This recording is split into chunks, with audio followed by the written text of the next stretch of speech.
My name is Kenneth Byrd. My company is ILEG, Infusion Light Technology Screens.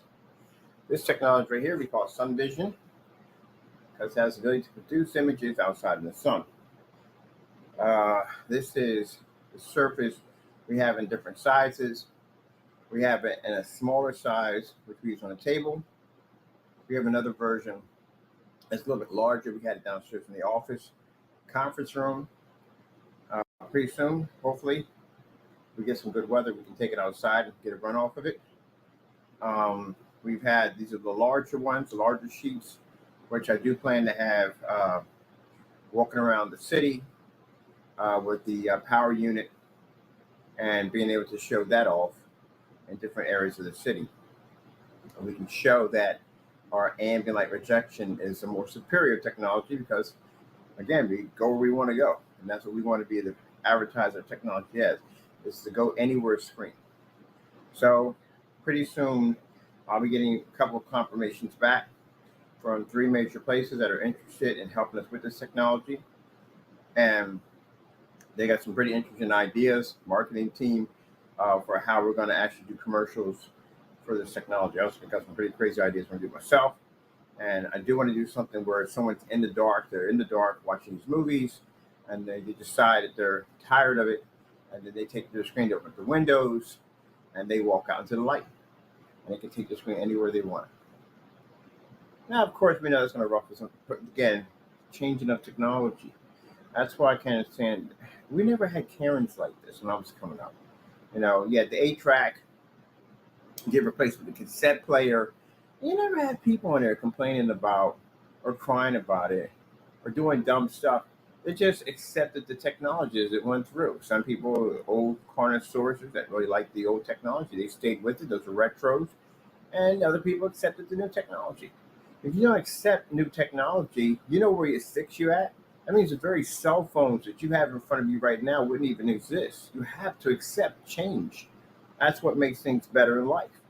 Now, the only people, like I said, that get ruffled over these situations of the changing of technology are companies. No one else, customers are never getting upset about this at all, period. I've never met a customer saying, oh, yeah, I definitely would love to go back to charcoal burning ovens. If you ever did the research on that, they were extremely toxic, and a lot of people died off those things. They used charcoal to cook with. Everything else, which is pretty toxic. But anyway, the changing of technology is what makes us evolve and to have better things in life. You want better things in life, but some people don't want to accept change. It is what it is. So the only people that are pretty much complaining about this technology are people who used to make products, which I don't understand why they're still talking, and people that are just not ready for the change. Their companies didn't update. So it is what it is. You know, if you want to call yourself future technology, you got to do something no screen's doing. We can operate in direct sunlight. We got screens right now. And I've been through YouTube. I go to YouTube every day. And I look and I see the same thing, birthday cake effect. Now, for those who don't know what I mean by birthday cake effect, when you have a birthday and all the lights are out and the only lights that's coming is off the birthday cake, that's literally how dark some of these environments are. So we gave it the nickname birthday cake effect. And so on the forum side, I said, yeah, you got that whole birthday cake effect going on over there. Excuse me, explain. I said, you know, you have a birthday. The only light you have is on the cake. That's the way how dark your environment is. That's actually a good, interesting theory, but it is the birthday cake effect. So as you see, I raised the screen a little higher up because I do want it near my lights. And if you notice, I mean, it's not going to affect the screen because we had a surface right there laying right up against the lights. It didn't affect it in any way whatsoever, but I did want to raise it a little higher up. So we're going to be showing off different sections. And we have the panel system here. I got a new front panel system. I definitely want to show. And we got an invisible gunmetal coming out. Oh, we're not joking about that thing. That is going to be an insane screen. I like the black technology, but gunmetal's fun. And you know why? Because we got somebody to challenge with that stuff today. We got all these certified screens to make gunmetal. I want to have my stuff known as the only gunmetal that can go outside. This front and rear technology that can absorb sunlight. I don't care if you got an 8.9 or a 9.8 or whatever you have on your gunmetal technology, you're not absorbing sunlight. You know that from the door. So yeah, and then your gunmetal is only front and rear. You have to have special projectors with certain ones of them. Like you can't run off the short though on certain ones. They go dark. Had that experience before. You had to buy special gunmetal ultra short though, which is a little bit more expensive. So there's that right there altogether. You won't take it outside because again, that thing is definitely not weatherproof. You'll damage the daylights out of that screen. And the only version I've seen of a screen outside of its name brand is Yardmaster, and they're white and gray. So you know where that's going to end up at. Not going too well. So this is going to be. We got to give it a name that pretty much puts it in the range of where there's no certified gunmetal be to touch it. The minute we make that thing transparent, that's it. That's pretty much it. That means a certified gunmetal is not a transparent screen. It's not going to keep up with it. There's that right there. And all the other crazy stuff we'll be able to do. So we're going to have some fun with this. So I'll get a chance to blast that thing everywhere. So all you forum sites out there that are basically bragging and boasting about these high-end certified screens and their gunmetal technology, this is not going to go well in the next couple of days. So we plan to go on your forum site showing this thing off. Right now, your ambient light rejection technology is not doing too well because we have a technology that's absorbing sunlight. We're all over different forum sites. I go to different forum sites in the post. I even go to that site called Valco, and it's projectors. They have their own forum site. We're on there. Do you know that? That's the projector that you guys up in the day. Please. We're on our forum site. We show off our technology up there all the time. Even their members are checking out our stuff. They always, every time we log in, you have to go through the whole approval. They lock us in right away. They see our new technology. They accept change. Now, could this thing help their projectors out? I don't even know, to tell you the truth. I don't see why I wouldn't have a problem, but I don't know. To tell you the truth, I haven't done a test on it yet. We don't know yet. But anyway, you see the Coca-Cola container on the side. And this thing is also designed to compete with the LG front projection, which again, I've been on their forum sites too. So front projection doesn't do what this thing does. It's a tile system that can be submerged underwater, projector mapping applications, again, absorbing sunlight capabilities, ultra short though compatible, so you can use them much like TVs. There's just a number of things you can do with them. They have flex, which we actually line up against our gaming PCs. We can game off of them. They come in different colors, all kinds of stuff. It's pretty cool, ain't it? Yep. So, it just comes down to the only people that are fussing and complaining right now are people who can't keep up to what we do, and they just can't seem to back those products up. See how clean that thing looks from here? How sharp the image pulls up?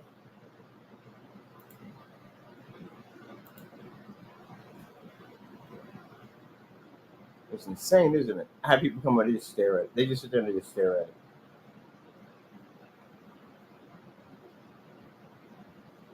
It's the same piece of technology. And that thing can go anywhere it wants. A size of the Flex, which is 18 by 18, and the smaller ones, you can take that thing outside and watch a movie off it at 300 to 50 lumens. There is no technology that has that capability right now. Only we have it.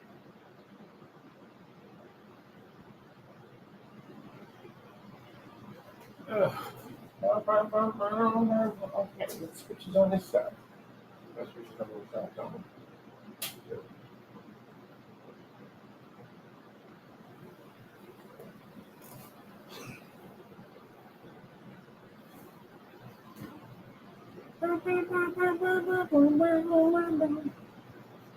My camera's plugged in here. There we go.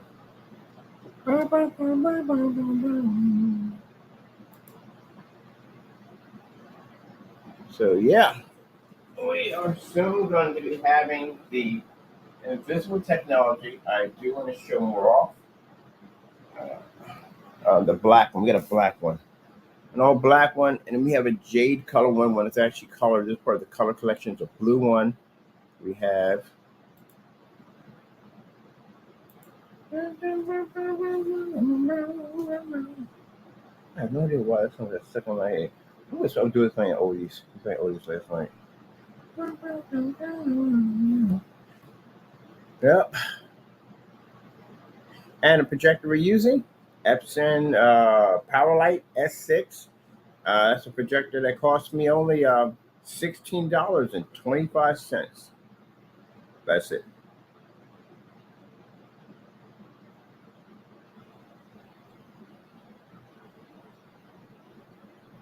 My Chrissy up there cost me $50. No, that one cost me 60. The other one cost me $50.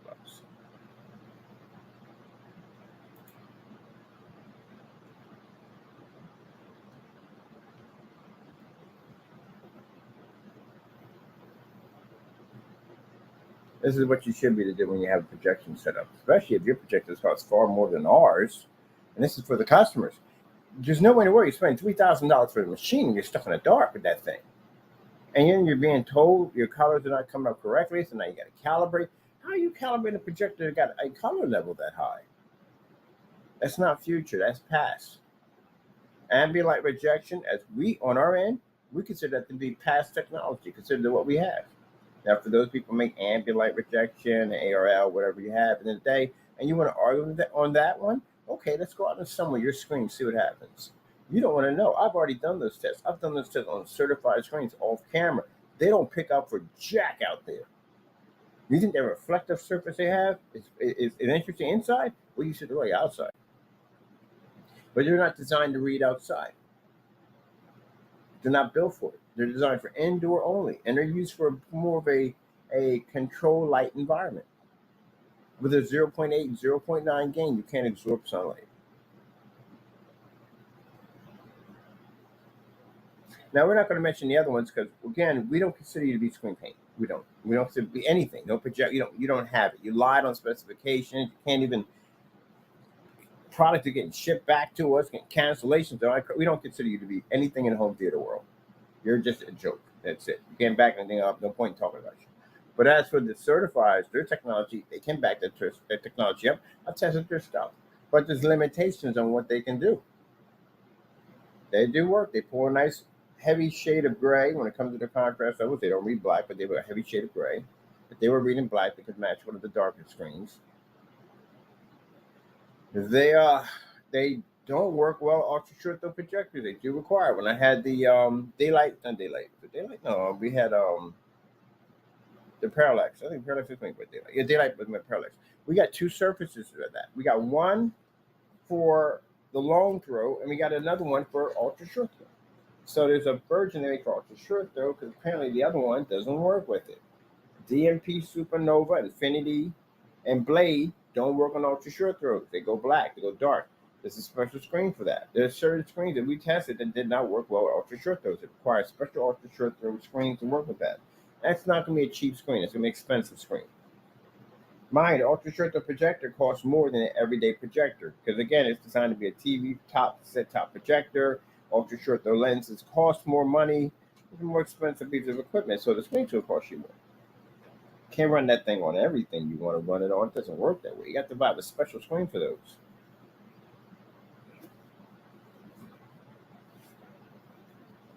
Hmm. Turn this off. I ain't trying to cook today.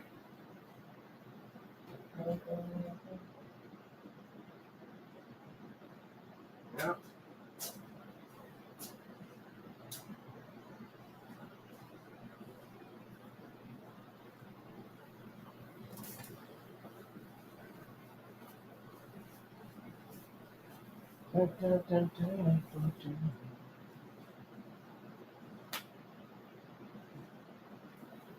So we're working on future technology. That's what we're working on. All the cool stuff we're working on, different types of screens. We had showed off a screen where we had an ultra short throw sitting over top of it. I had a smaller version coming in, but this is going to be probably designed for our underneath projector setup, and that's going to be for applications for tables and stuff. Because I actually want to do something with the table. We can drag and drop images across it, have a kind of a high screen that connects to it. I was kind of looking at the commercial for bath fitters. You know, they put that whole tub over top the other tub. That would be an interesting idea for a tabletop. We can just set a whole screen that covers the entire table and has a little high piece around it for the actual screen. It wraps around it. So now you have this tabletop drag and drop sensitive system on your table, and you have a screen that wraps all the way around you. And we can size it to your table by measurements.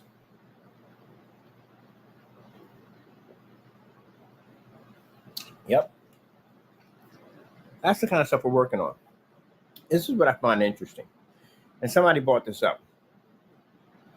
How is it that we're the only ones who come up with these ideas and develop this technology? And then after we develop it, the copycats come in and, oh, we debunked that theory. We could do the same thing too. Well, how come you didn't come with the idea first? How come we always come with the idea first? I've had projector mapping technology for the longest time. How come they haven't picked up projector mapping technology? I'm just curious. How come? Because they can't do it. That's why. They don't even understand projector mapping technology. We've had it for like what, about 5 years so far? About three to 4 years we have the projector technology. So how come they haven't done the same thing? You do know that screen paint to engineer actually are projector mapping compatibility. So how in the world, if you claim to have what we have, you're not showing any projector mapping applications? Where's your equipment, your machinery, your setups? Oh, okay. And there we go from there. They claim they have ad tech capability. Remember that? They're putting ad tech behind all their paint, saying we have the same thing. I don't see you doing any demonstrations outside. Ad tech absorbs sunlight.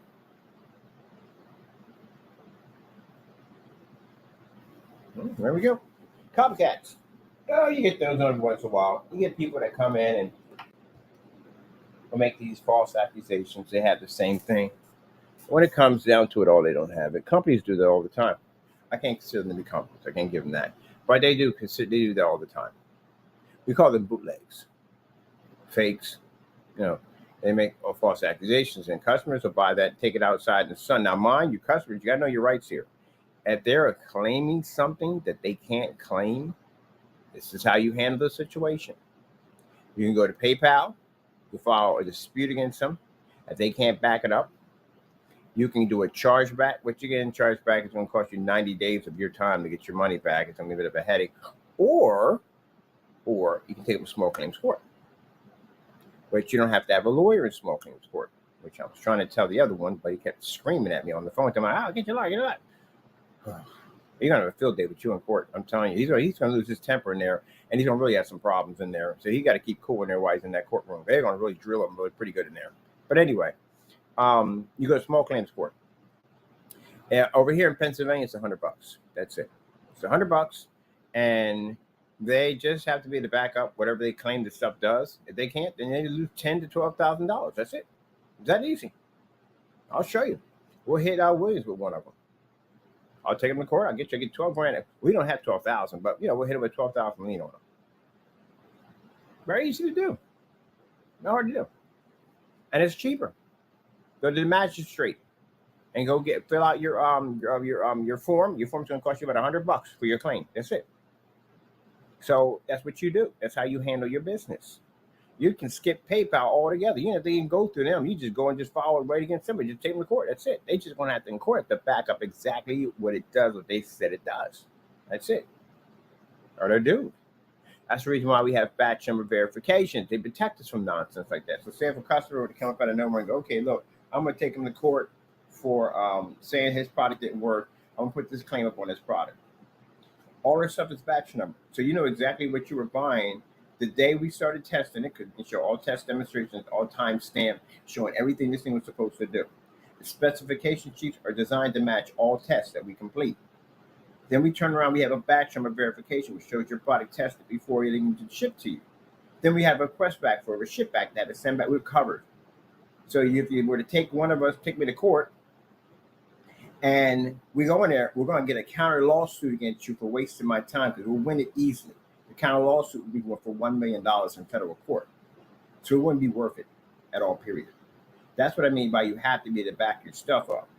For anybody else that doesn't have their stuff back up, they will lose that case in court because they have no way to support their claim. You walk over that cool 10, 12 grand in your banking account. Easy McCheesy, just like that. Very easy to do. So that's why I tell people today, you better make sure your stuff is tested. You better make sure that you can back up everything you say about your product. If you don't, and you're misleading consumers, yeah. On top of that, if they file criminal charges against you for consumer fraud, it gets worse, because now you're talking about maybe a year, 10 years, 5 years, whatever, depending on how long they've been doing it, you can get some pretty serious time out of that and fines and penalties from the courts. So it can be rough. That's why I tell people that if you want to come out here and make screen paints and stuff at the end of the day, you can't lie on these specification sheets. You're going to have to make sure that everything you do has some kind of test behind it, backing what it does. Can you imagine if we made this technology here? We advertised everywhere that it absorbs sunlight. We never did the demonstration on sunlight. No videos, no demonstration, just basically all talk. And imagine someone took the screen outside, because we say you can absorb sunlight, and it doesn't absorb anything. It just completely washes out. They get no picture, nothing at all whatsoever. We can get sued for that. And it can take us to federal court, civil court, small claims court, whatever. The bottom line is we're getting sued, and we're getting sued means we're going to have to back up whatever we said about that product, and we're going to have to prove this theory. If not, we're in trouble. That's why I do all these tests. That's why you're seeing 15, 20 tests pop up on your YouTube feed, because we're testing our stuff to make sure it works. I've had this screen out on 50 lumens. I've had it out on 300 lumens, and still for me, that's not enough. I got to see more. So the fact that we have tests of us walking all around Allentown with a projector producing this image on this screen with no problem, we can easily beat that in court with no problem. That means you're looking at a countersuit of $1 million. That's why no one's taking us to court. You've noticed that. A long time I've been in business. If I was this scammer for all, someone would have taken me to court by now. My criminal record is clean. It's excellent. There's nothing on it. So when you make accusations that I'm scamming people, you mean to tell me that I've been doing this for over 14 years and not one person has ever taken me to court? Not a company? Not one person? That's a heck of a track record, ain't it? And consider the fact that my returns. What, this guy only gets maybe like 1 or 2 returns within, a couple of months? That's it? You ever seen my PayPal account? My PayPal account is so excellent. I'm eligible for working capital. You know what working capital is? Working capital is when companies get loans from PayPal. I got over $50,000 in loans from them. I have excellent credit with them. I have an outstanding account. It's rare that we get a return. You know why? Batch numbers, ship back verifications. For the individuals that did not want to follow our guidelines, and we had the email clearly showing, requesting ship back, and we had every excuse in the book. I can't send it back because of this, and blah, blah, this, and blah. And they want the PayPal, and they lost. Now, PayPal refunded us on the other guy because they missed the batch number verification that we put in about our product. Got the money put right back in our account. Because it backs up that our product actually works. We can literally take PayPal to court over that mess. Say, hey, look, our stuff is batch number. His stuff was batch number before we sent it out. PayPal would have to pay up that money. And whatever we feel at the end of the day, that may have inconvenienced us in the process. That's why you put the money back in the account. Batch numbers will save your company's neck. Get the batch numbers. And that doesn't do with paint. Anything you're selling is a batch number. If you're selling sneakers, open up the box, show the sneakers, what they look like, the whole 9 yards, test everything else, show what's going in the box. All that's recorded. That's a timestamp date right there. Take that date, stick it on whatever you're sending over to them and say, hey, look, this is your video of your product. It's been testing out, showing everything works perfectly fine. This is what's inside the box. So when they return it, you're going to get exactly what you gave them instead of getting some stack of phone books or a bag of sand and get ripped off. And your word against theirs on what you sent over because no one saw you do it. That's why you put batch numbers on everything. It protects you. On top of that, it's a 100% guarantee for the customer. If I seen half the stuff be batch number verification that I purchased, I'd be a happy man. Like that one of those projectors I purchased over there was damaged. Now, if I saw him, he said he tested the projector. That projector wasn't tested. I did a live unboxing on it. It didn't function. It didn't work at all. Now, if he had told me that the HDMI port wasn't working, I'm fine with that. I use VGAs anyway. So I'm good with that. I got adapters for that. But told me it was working perfectly fine. And when I contacted him and asked him about this, he got nasty with me and said, hey, it was thoroughly checked out. We did the YouTube video. It was thoroughly checked out. He lied right there. Knowing we did the live stream. Yeah, there you go. That's why batch number would be fantastic. Because imagine if he did a whole batch number on that and he said, okay, look, everything works on here except for this and that. I'll plug it in and show it works. Timestamp it. I can't go back there and make any false accusations against him. He just gave me a batch number showing that thing working perfectly fine. If I send it back to him, he can redo the same thing all over again because he told the truth the first time around. So it's not a problem. He tested it. That's why these screen paints today require batch number verification. Because a lot of you are saying things and doing things that your stuff can't do. Like I see on eBay, I see the image of the projection screen outside, saying it works outside, but you don't got the projector turned on. You're just showing the screen with all its light. And then later when it's dark, then you show the image. Then why would you show the image, the projector, and all that light? Are you saying that it works in that much light? Because again, that's what people are going to consume. There you go. Saying that your product pulls up a black level, black is not a word that you can use on a gray screen paint. You do not read black. You read darker shades of gray.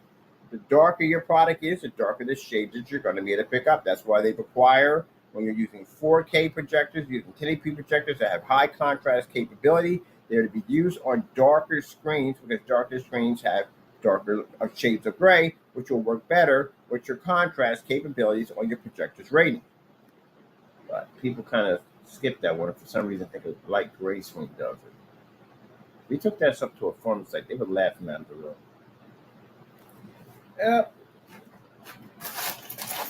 You spread that poison all over the internet, and you got people sitting up there with these light gray screens and high-powered machines, thinking at the end of the day that the 2 million or whatever, 500,001 contrast is going to help them. It's not going to do jack for you. The screen's too light; it can't absorb light.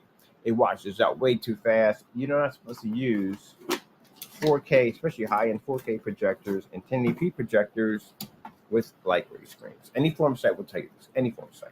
Go there. Go find out. Ask some questions. They'll tell you. Everyone will tell you. Call Elite Screens. Call any other certified company. Call them. They'll tell you the same thing. If that was the case and the light screen was the one to be used on 1080p and 4K applications, it would be the most expensive screen. It's not. It's the cheapest screen you can get. Well, the white screen would be the cheapest screen, and next to that would be the light gray, then it'd be mid-gray, and then it'd be gunmetal. Gunmetal is the most expensive one. The darker screens cost more money. And then for those of you who call yourself making darker screens, do you have any idea the testing that goes behind a dark screen is insane? Because now you're working with a surface that people are going to be skeptical that it works to begin with because, again, they're used to seeing lighter screens. They're going to think your screen's white levels drop way too low for it to pick up, which means you're going to have to be in abnormal lighting to be able to prove that theory. A lot of outside demonstrations. You'll be doing demonstrations on low-end projectors. That's why we brought on Faith over here. That's why we have 300 lumens and 50 lumen projectors out here. I went outside and did the cinematic outside at 300 lumens outside. Walked across the street. That thing picked up from across the street. You got to show all that.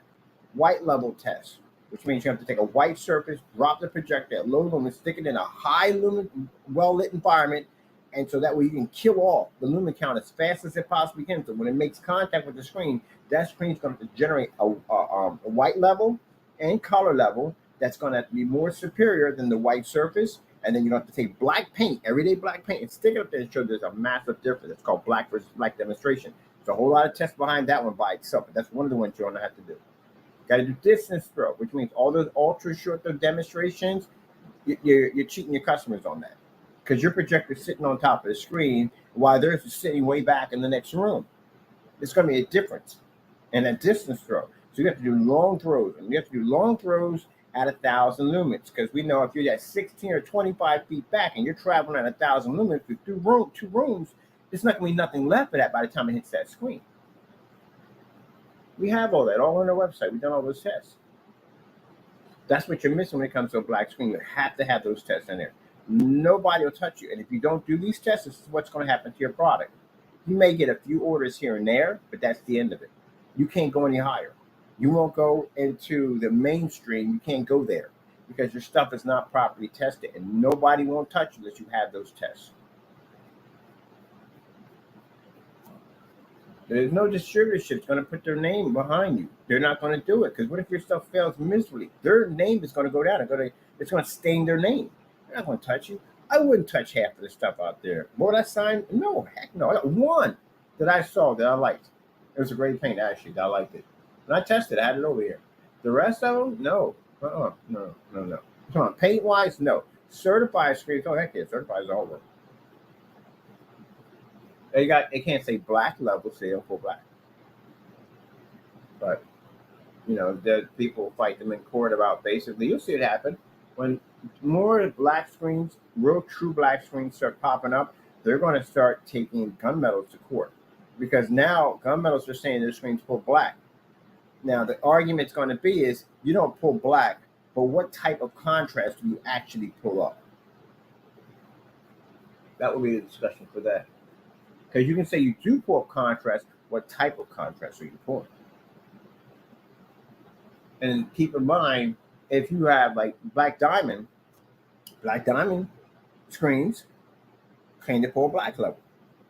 But now you have an actual black screen that actually does pull black level. So what does it say about the screens that you said before that could do that? So now you got to retract.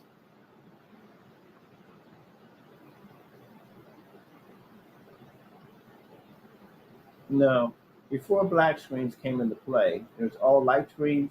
A dark gray screen would be considered a black screen. That's what they considered it. That's way, way, way back. Now you have actual black screens. That's considered to be charcoal, and that's it. You can't say it's gunmetal. You got people who make dark gray paints. You really got to stop saying that. Excuse me. You don't have gunmetal technology. You don't have it. Gunmetal is a different type of screen. If you have gunmetal and you're not ambient light rejection, that's a complete fail from the door. Because that's why the gunmetal screens are more superior, because they have this really high gain on them and allows them to be able to read in much well-lit environments. That's why they have super high gains on them. But let's remind you, we had someone send me, I'm going to mention the video because you already know who he is, but send me gunmetal, claiming to be gunmetal product, and had written on the side of the container, not ambient light rejection. So what the freak is that in that container? Because again, darker screens have the ability to absorb better light. And gunmetal screens especially are known for their ability to be able to pull up in fully lit environments, keep those dark colors, and have beautiful color balance. So what is that in the container? It's a flip-flop paint.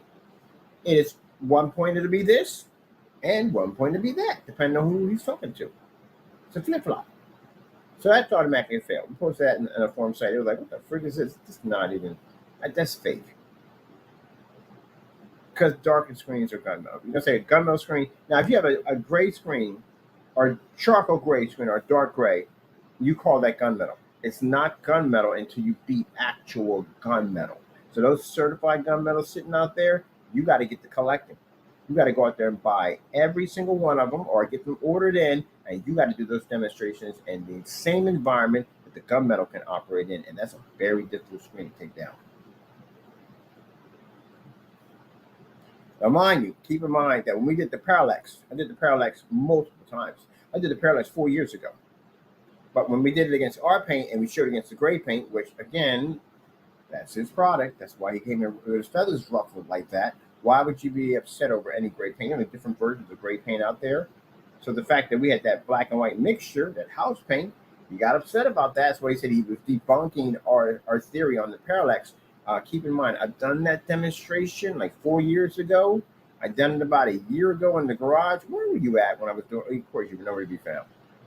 Well, in a minute we put it against a gray screen to show you the advancement of gunmetal over a gray screen. Here he comes.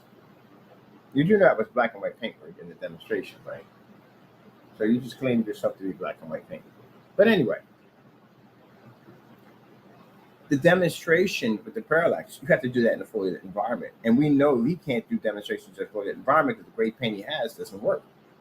Even worse than not being the back of your product against real actual gunmetal is also the simple fact that the denial and refusal of the package itself basically matches all his stuff. We know, we tested ourselves. We made that mixture. Everybody made that mixture. It's free. It's online. Everybody made it. Everybody saw them. Everybody made that stuff. It matches all his stuff. And that's what he was supposed to prove when the package got there. That was what he was supposed to do. He was supposed to take the product out, as we asked him 4 years ago to do this, and he was supposed to put it against his other paints. Now, mind, that's a completely different paint there. In our demonstration, we put it against a product that we bought. We put it against the personal mix. The personal mix is completely different from the Metallica mix, but they blended together. They look exactly the same. And then when we got the Cinemax, we did the same thing. Cinemax also matched. When we had the Hybrid also matched. And I'm thinking, gee whiz, this is all just one big paint. So we put a challenge out. Hey, buddy, we need to do a demonstration. Take the same video here with you in it and make the paint live so we can all see this. And he avoided it for 4 years. So to prove our theory, we sent it to his front door with a real version of the product itself. Because again, you can't call it a silver mix, Metallica mix, or whatever you want to call it if you don't actually have it in there. That's like saying, hey, this is a chocolate milkshake, but there's no chocolate in it. Then that doesn't make it a chocolate milkshake. It's a chocolate milkshake because there's chocolate in it. In fact, I swear I have to sit here. This is what I'm talking about. My brain cells sometimes can't handle this nonsense. My customers know all this stuff. People I know. This is stuff I got to explain to the naysayers. I literally, for goodness sakes, you can't be that stupid. And you just can't be. I can't imagine anyone being that dumb. You do know how this works, right, with paint. Whatever you put into it, like you make gray paint, it's gray. If you make green paint, it's green. Orange is orange. Red is red. You can't say it's red paint and you open it up and it's not red.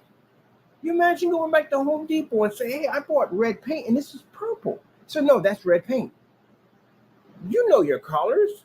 So if you're making a product and you say it's Metallica mix, that means it has some type of silver in it, some type of something to make it Metallica. That color, you ever seen the color difference between gray and Metallica? It has a silver-like look to it, like almost a metal look to it. Metallica.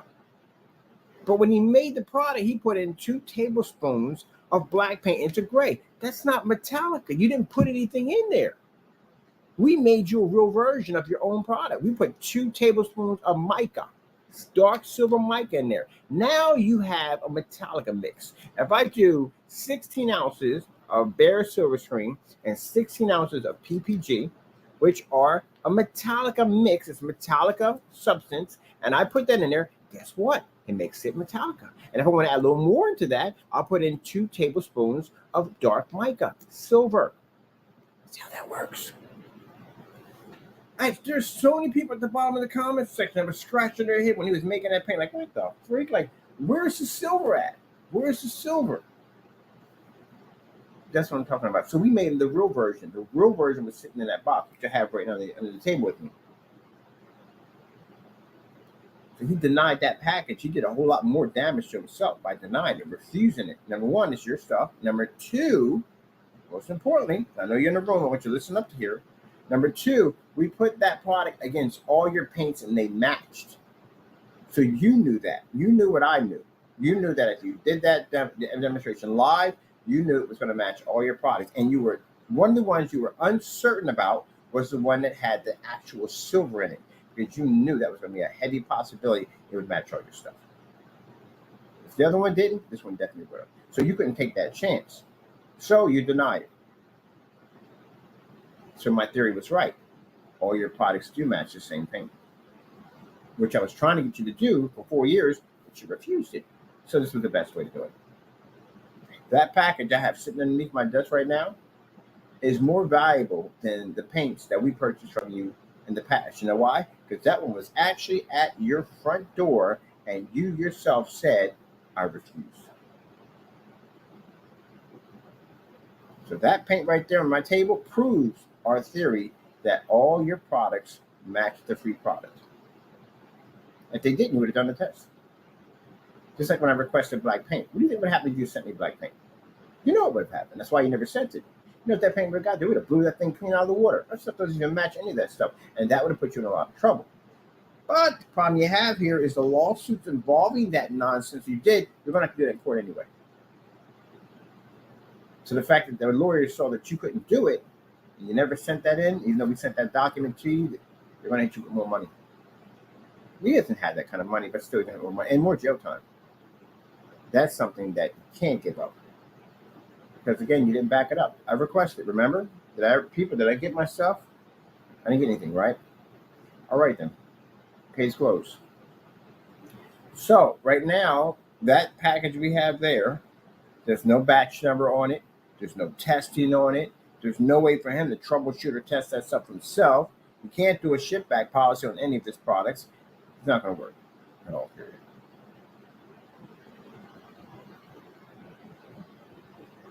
$65. How much money it cost me to make that stuff? It's cheap. I went over and got that container of white. I got that for about $11. It's $11 for that gallon of white right there. I got the paint from over at Family Dollar. I got that for $1.25. I got two of them. So it's $2.50 plus $11 that I paid for that. That was it. And the mica, silver mica was $2. That's all it cost me. That's my full cost was. And he's charging you $65 to $95 to $80 on something he refused. See, that's why I told you I got ripped off. And that's what we're going to use against him in court to show that the products that we made were very simple products, very easy to make. There was nothing special about the product. He made these big claims, used high-end projectors to try to beef up and make his videos look like something that they weren't, to try to fool his customers and make them think they were getting this enhancement for their projector to make their products look better. And it was a lie. We did it for way less than that. Let me add up what we paid for this. Hold on a minute. So we had, this is the white paint right here. That's what we bought.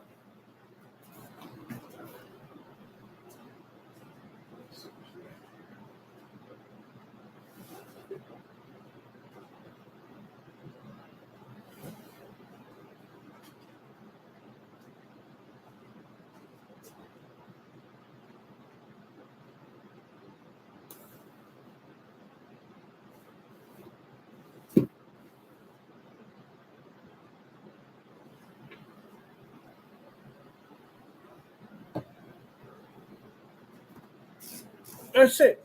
That's all we bought. That's the color we got right there. That's all we purchased. That's it. So you're paying how much? And there's no testing on any of this. He doesn't test any of his stuff. If you saw the demonstration, the full video we pulled up on the Frankenstein, clearly he said it's a final test. The product was completed, but there's no test underneath this thing. And he stuck it in the window, and that image washed out completely. The reds were dull. All the colors were dull. They were just horrible. But by his standard, that's passable. That's worth your $90 at the end of the day. That's what it took to make what's in that container right there. That ended up getting shipped to his address. Sorry, me knocking stuff down. That he sent the, whoopsie, knocked everything over. That he sent the item back.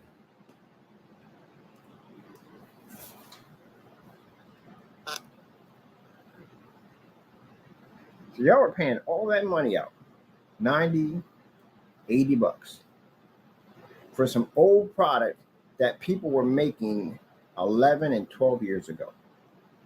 That stuff is the same thing they made 11 years ago, 12 years ago. And all he did was just introduce it to projectors of today's technology. That's all he did. Ripped you off. This is on the package. Now, for those of you saying, oh, but no, I did the videos. I shot the videos. I showed how we made it right there. We made 2 different versions of it. I even have a special version I made for myself. This is more a higher advanced version than this, which is under my table right now. We showed you, right? He smooth talked you on the phone. He told you whatever he wanted to tell you, and you bought it. So the customer who went out there and high-end grade 4K projector opened up a window and the screen, poof, disappeared. That matches the personal mix, by the way, and the customer had the personal mix. So that's what it cost us right there. You could have made that yourself. That's $11 right there for that container right there, and $1.50 for that black paint. That's it. Micah did that for like $2. And that's the real one with the mic in it because it has silver in it. That doesn't look like future to me. See,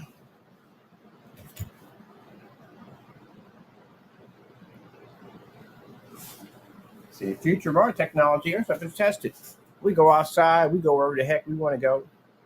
We bounce off ceilings, we bounce off floors. We show over different kinds of applications we can use on our technology. And then there's this stuff right here.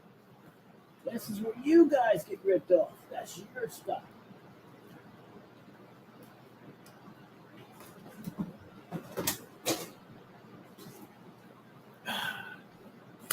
That's mine. That's what I made out of that mixture. This is called the Real Metallica Mix 2.0. This one right here has 2 tablespoons of mica in it. It's made exactly the same way as this one, with the 2 tablespoons of black, but it has 2 tablespoons of mica.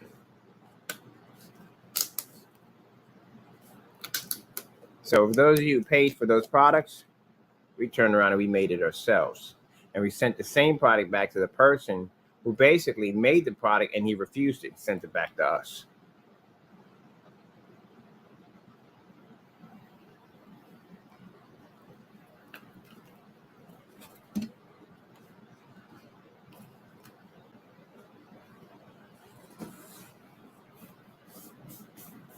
So that's not future. Y'all bought past. That's what y'all bought. All those people who bought that product, you bought a product that they were making 10 years ago, 11 years ago, 12 years ago. That's what you bought.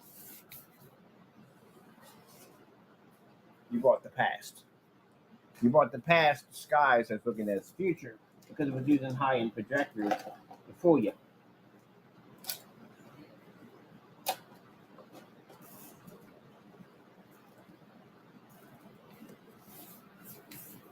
Now, yeah, fellow who made this mess decides to go, well, Mr. Byrd, I'll challenge you in court. Oh, go ahead. And challenge my grade skill level to yours. I would surpass you by far. I've made way more successful products than you. I had D5K, D4K, D5K, and D6K. They were far more advanced than your Frankenstein. As a matter of fact, one even took out a black diamond. That's how we got the email. Any big companies contact you about your products at that time? No, because your stuff wasn't doing anything. If you look at the D4K and D5K, D6K, you know those are the ones that have lamps laying against the screen, not sitting in the background, laying against the screen. 1,000-watt light bar system sitting in the middle. Fully lit environments. Operating on the projectors that we use now today. That date back from that time. We use those projectors now today.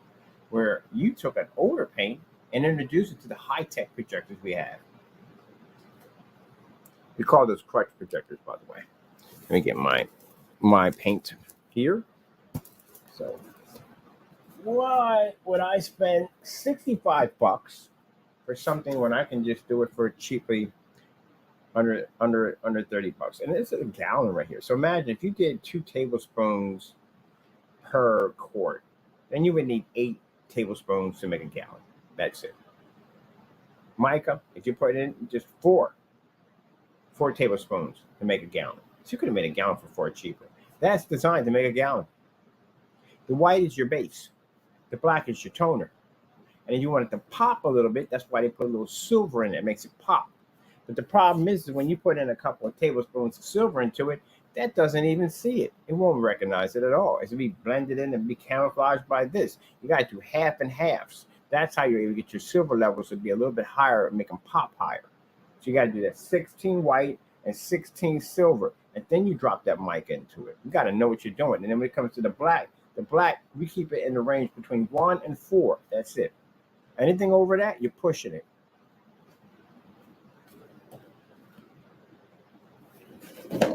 That's why we did the whole mixture for making the darker mixes. The darker mixes, we don't take white paint and then drop black paint. You know how long that would take to change that color? It'd take forever.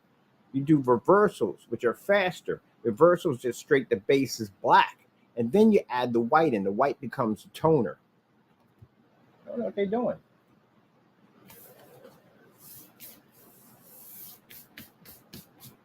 So y'all got ripped off. That's what that comes down to. Now this technology put this to shame. But anyway, y'all got ripped off. And to prove you got ripped off even more, we sent back the same thing. The same paint, that we made it far cheaper than him. Because if he went in and he bought it at a court, and a court now costing roughly around $20, he spent $40. $40. That's what he spent. When I spent only around $1.25 for these right here. $1.25, $11 for that. That's what it cost me. That's it. Far cheap. That's it.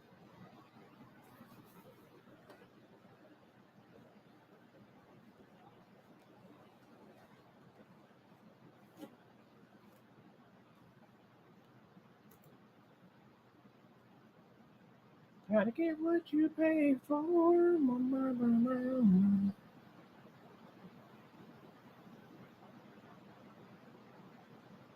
Yeah, sunny day. Hopefully a sunny day. I want to go outside and play around for a little bit. Sunny day.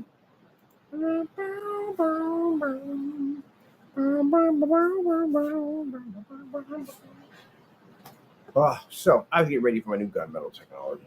It's pretty soon. We're going to be showing that off pretty soon. And I don't know how we're going to be testing on the screens with it because they're not front and rear. I don't even know how it's even going to work now.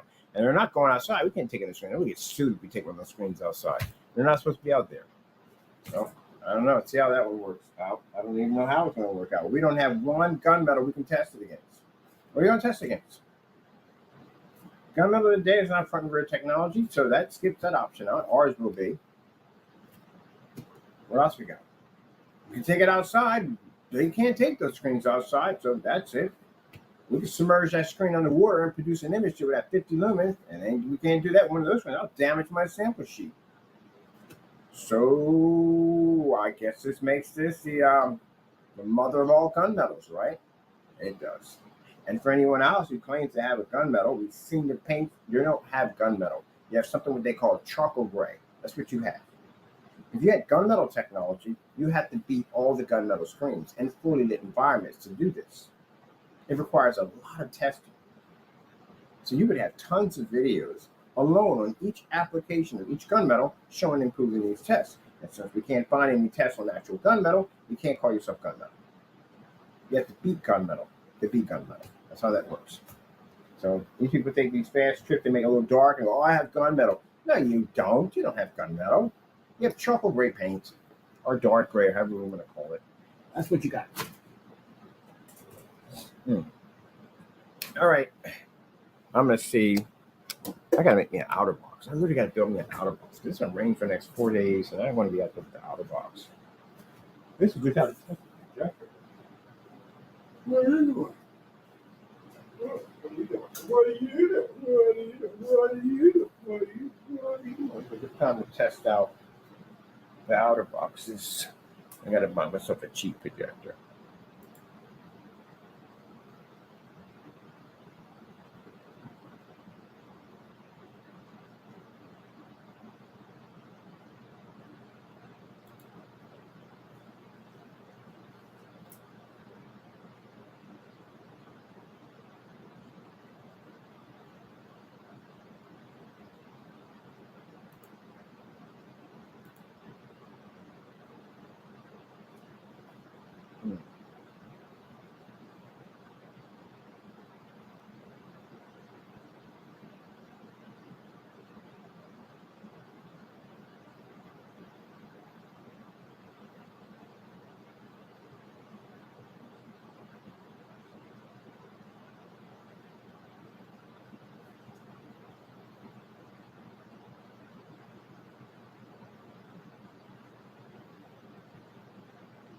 I don't think I want to build something different. So I got to come across fast, but I got things to do. I want lights at the top. I might used to have my Halo system at the top. That's what I want to go back to.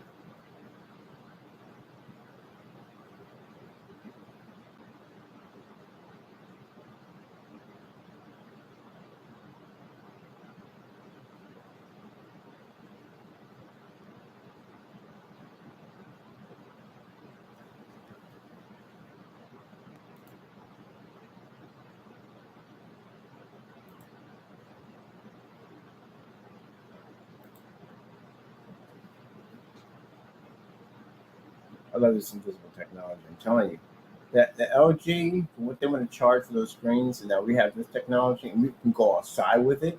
that beats the daylights out of an LG screen. You do know when we're developing this thing, right? It wasn't for like other project. There's no other projection screen that's going to match next to this thing. It was for the LG. That's what we engineered it for. The LG technology, that invisible TV. That's what we built that thing for. Go against. LG can't do what that thing can do. That's why we're on the forum sites for it, showing the thing outside. Hey Taco, that is one big fat cat, isn't it? That's a big old cat. It's gonna grab my neck and rawr.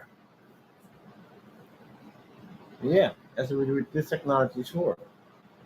And we got these people that come up with these freaking petty paints at the end of the day. Oh, it's about us, not about you. Too. No, stop this. Look, this is what you need to do. You can't come against us. Our stuff is way too advanced. We take out the screens that you can't even challenge. You certified screens you see right there, that's the ones you need to be doing demonstrations against. And you need a lot of those demonstrations. And then when you get done doing those demonstrations, you feel you can beat those screens on just about every level you can go, you take it to those forum sites. You go on those forum sites and show the actual people who own those screens the difference between your product and their screen that they just purchased for. You got to be able to change their minds. You can't do that. You can't come against us. We've already did that already.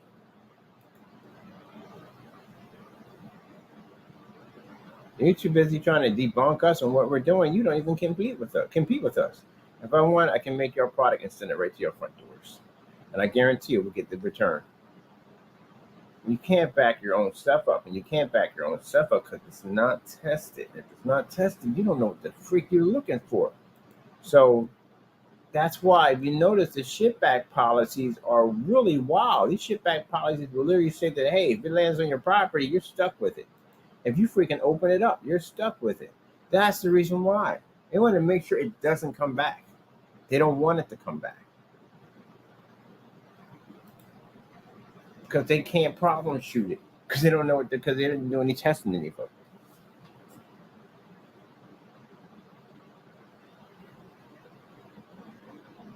They don't know what the reaction is going to be. They do enough gray versus gray. Now, for anybody sent in today, oh, that's a lie. Oh, I'll tell you why it's not a lie. And that box is an upgrade version of the Metallica mix. It actually has Metallica in it, which means that's something he didn't make and put against his product. He didn't do a gray versus gray demonstration of what would happen if someone were to upgrade the product and put something in it. Did he do that? No. So if he didn't do that, he doesn't know 100% that that product in there is going to match his stuff. And instead of taking that chance, he refused the package. Now, if he had sent us our black paint, we'd have painted that stuff up all over the place. Why not? That'd have been the best paint on demonstration I've ever had in years, because I got it from a troll. And he didn't send it because he knew we would beat the crap out of it because our stuff is tested. We do these tests all the time for fun. So that tells you right there from the door, his product would have easily matched that stuff.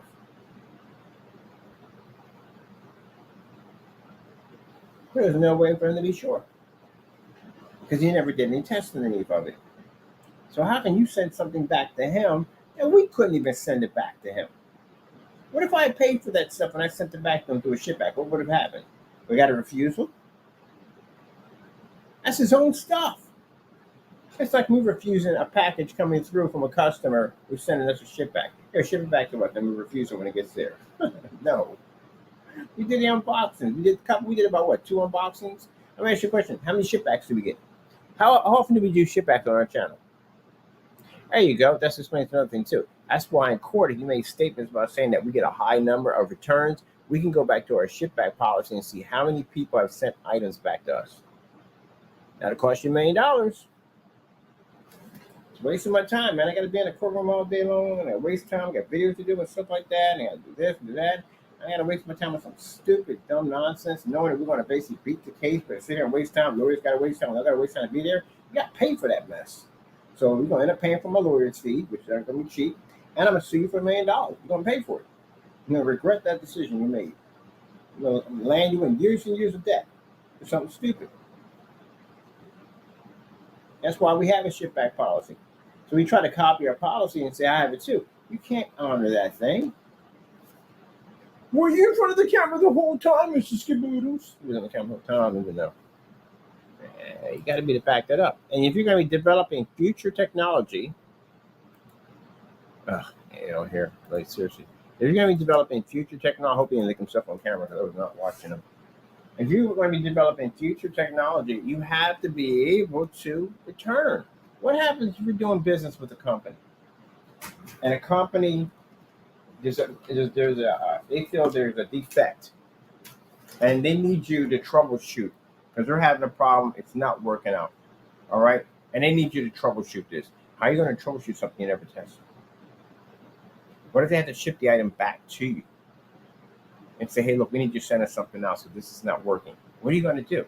You can't have that policy up there. No company's going to honor it. Take you to court over that mess. No, we bought this much paint from you. We need to have some kind of way we can work out. It has to be flexible in here.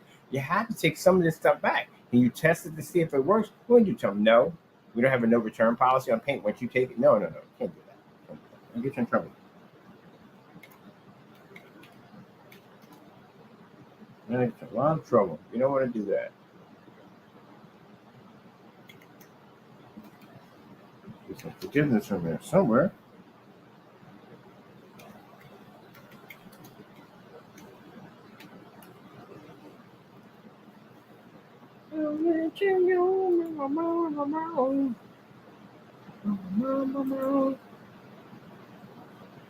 They're going to ask for tests. When I came here, they're going to ask for tests. Every place you go, and this is for anybody, not just him.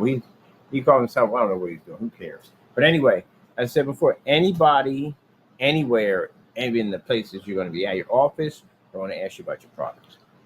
They want to know if your stuff works. You're going to get that question all the time. You know that gray versus gray you guys don't like to do? You're going to be asked that all the time. We get black on black requests all the time, every single day. You will get that every day.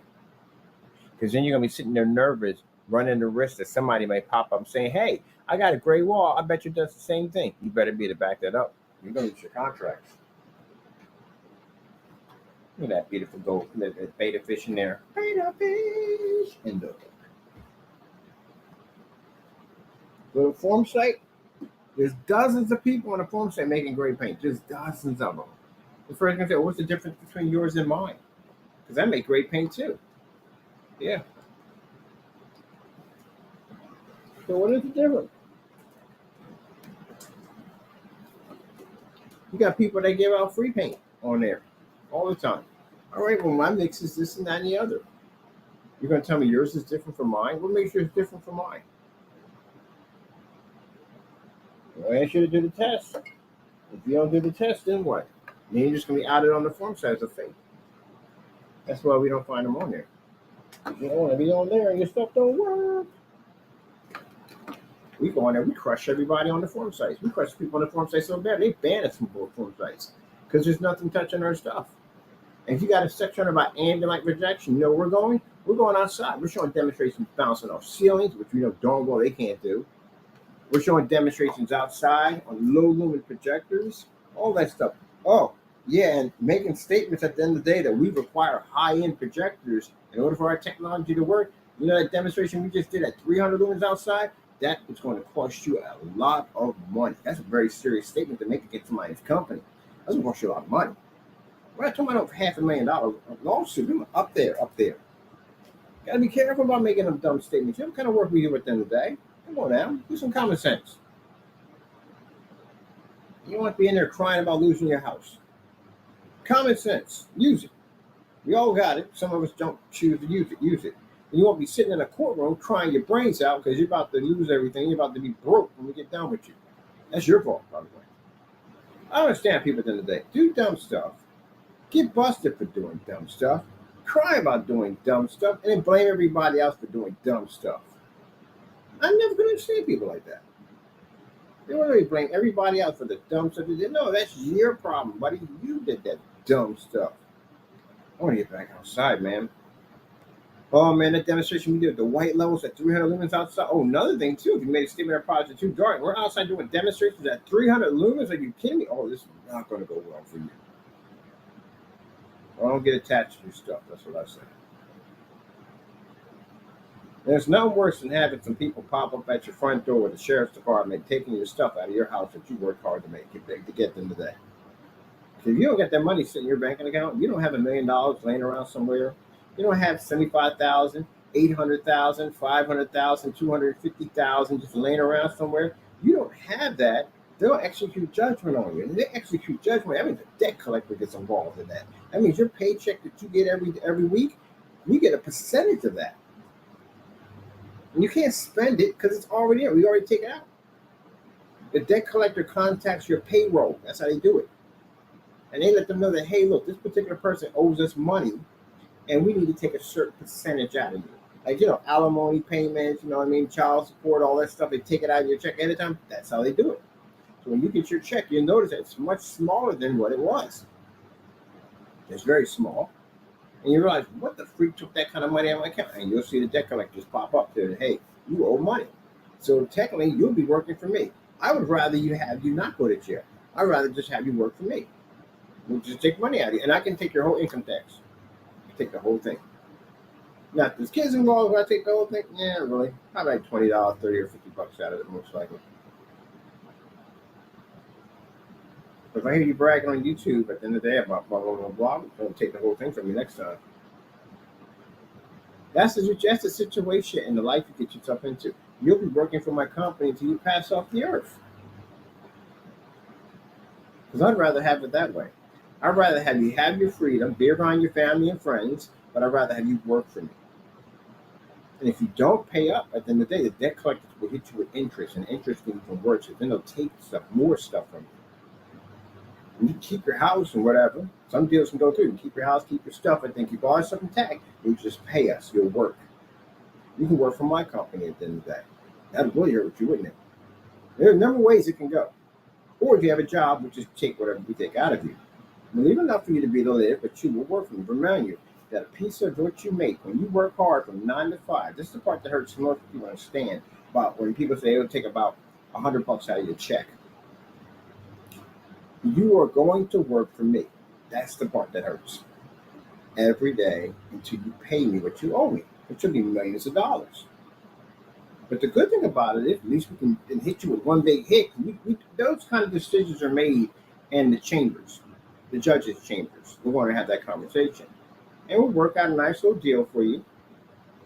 That way you can keep it off the record, so that way it doesn't damage or hurt you in any way whatsoever. And you'll pay us a certain amount. We'll keep your stuff, we'll keep your house, everything will stay intact. Like it never happened, but you will pay me. If you miss a payment, we'll take it all from you. So that means you will work for me for the rest of your life. So you pay up that $1 million.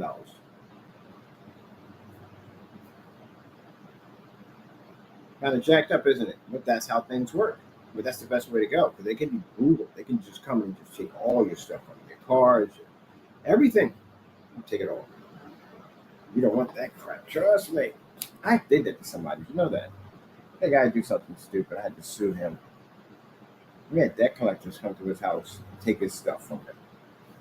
And it's a shame. You know what kids got to sit there and endure and watch that stuff go on. They got to watch their stuff being taken away. Now I give strict instructions. Don't take anything that belongs to the kids. So just his stuff at the end of the day. But those people don't care. They just take whatever they want. You know how hard that is for a child to see their mother and father out there watching someone walk into their home and take their things from them? That's a heartbreaking thing at the end of the day. And this is the situation, gentlemen, you put me into. I don't care at the end of the day. I'll take your stuff. I don't care. But I'm a nice person today. I try to give you the benefit of the doubt. I think if you're not like you at all, period. I don't care for the rest of your family. But as for the kids, they don't deserve that nonsense. They don't. You're grown men and women. You're supposed to know better. Your kids shouldn't be seeing that kind of stuff at all. There's no way they want you to see some stranger walk into their house and take their things away from them.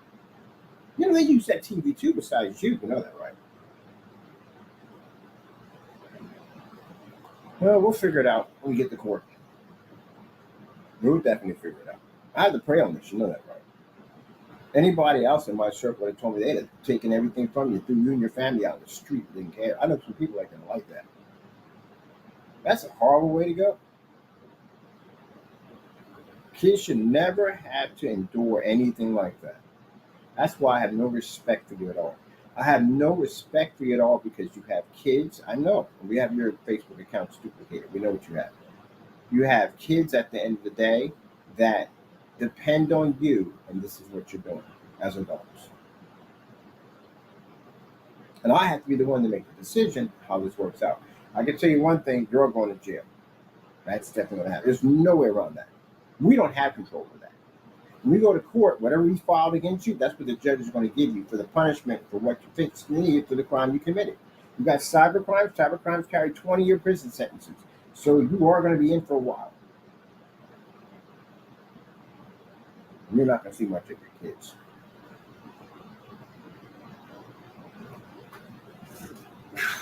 Ugh. Can't call me the bad guy at the end of the day. Common sense, you don't use it. Excuse me.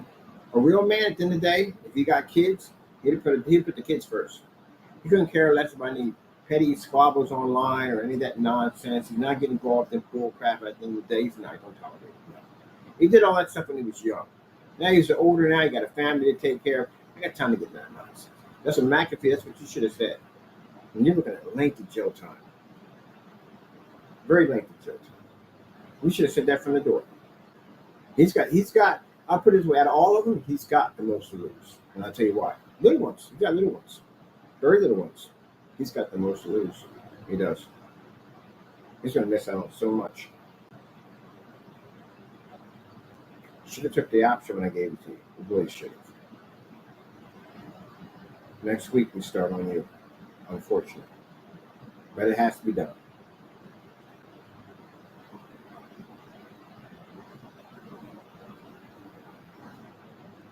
Flushington, Ohio, 800 population. My investigator should have you in a day. And we'll go from there.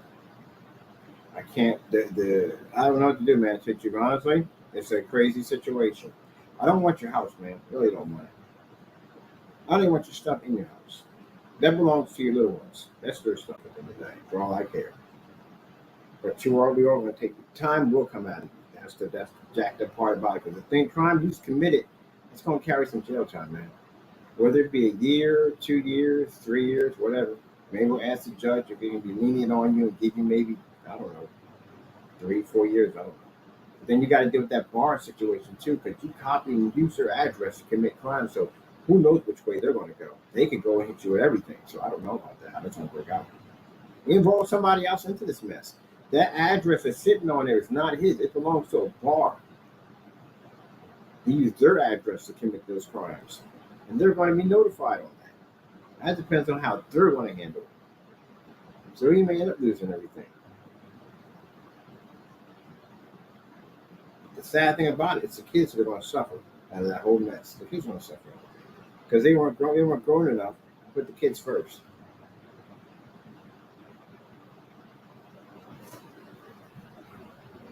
Yeah.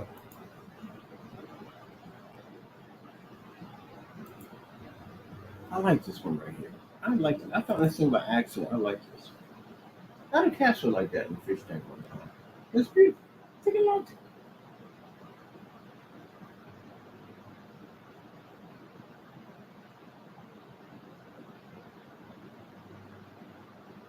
I don't know. Maybe they'll work out something with the bar. Maybe they'll make them work there. I don't know.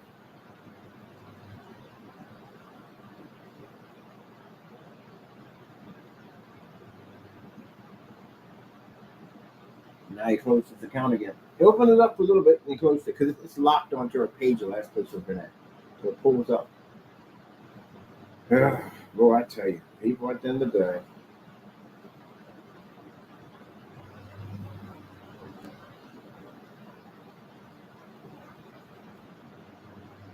I got family members that don't like them. So what do you care for? Who cares? Take it all from them.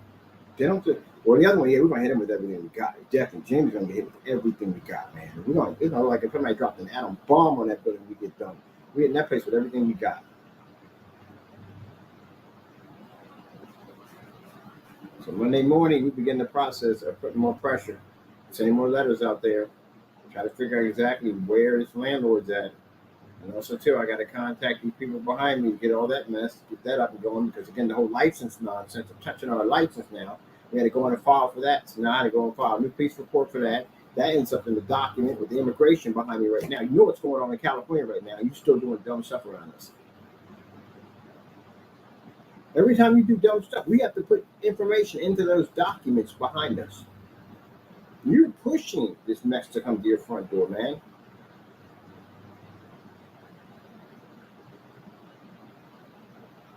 Yeah, he's pushing it.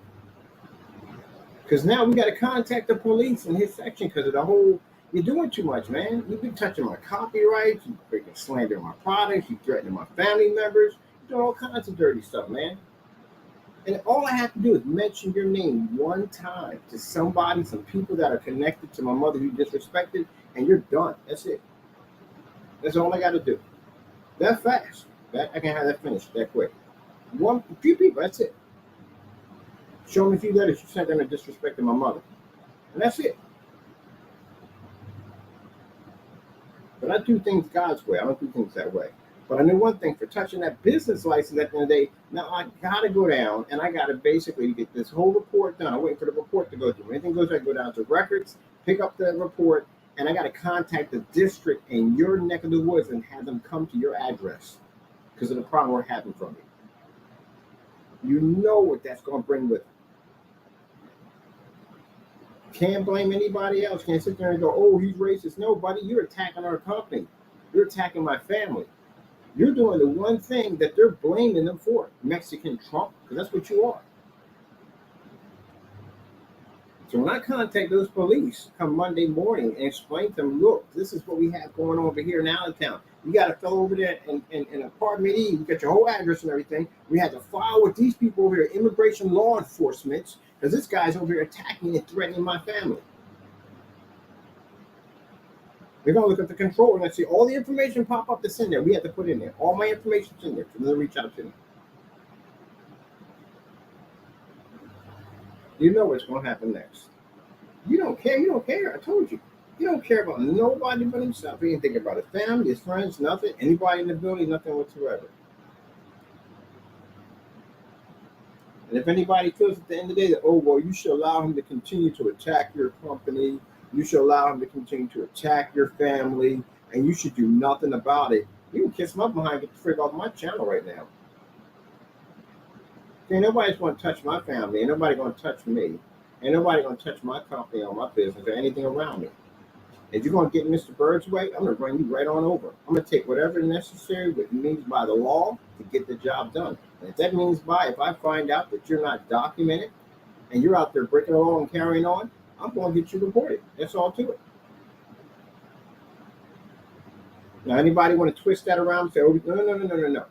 If you're here and you're minding your own business and you're basically doing your job, you're a worker, you got a right to be here. 100%. I believe that. I'm definitely 100% against the wall. But you sit there and tell me at the end of the day that a person comes here and they're allowed to commit crimes. They're allowed to break into your home and kill your family members, regardless of whatever race they are, and they can't be prosecuted. That's bullcrap. I'm definitely for criminals that need to be removed for any race. I don't care what you are, to be removed. But if you're over here and you're basically doing your job and you're working hard and you're making money and you're whatever you're doing in the day, but you're law-abiding, you have a right to stay here as long as you want to stay here. Because everybody else did. The immigrants from the Irish came over and stayed. The Italians came over, they stayed. All that. And I'm pretty sure they had freaking with unions and all that stuff that went on. They didn't want them in there. It's a whole lot of stuff they had to go through. They went through some crap too also. So with that being said, yeah, anyone over here basically doing their job and keeping the peaceful level and basically becoming a citizen, wanting to become a citizen, they have that right. But people over here committing crimes, no. So anybody, whether you have documents or don't have documents, whether you're black, white, purple, green, orange, if you commit a crime, you deserve to go to jail. I did. I went to jail. I served my time. I didn't sit there and cry and whine about it and become a Karen at the end of the day. I didn't sit there and blame other people for what I did. I went and served my time and did what I had to do. Got my time, got the work done. Served the Lord. That's what I did. But this guy, the minute he mentioned that we had to contact these individuals to come get him, oh, it's racist. It's racist. You tell me racist. Yeah, go pull that card again. I got something for you for that one too. I'm gonna sue you on that one too for making that statement. Nobody, you broke the law. That's the reason why all that got fired up if you broke the law. I wouldn't have to have a process server come banging on your door if you'd have left their copyrights alone. You didn't listen to anything that the lawyer sent out to you, tell you to back away from it. You didn't listen to that. I sent you multiple emails, multiple messages on YouTube. Back it down, cut it out. Did you listen? So don't get mad at me at the end of the day. If you're sitting out there with officers on your front door, and I used to sit right there at your building, that's your fault at the end of the day. Nobody else's. Pretty sure your landlord gave you strict instructions when you came into that building.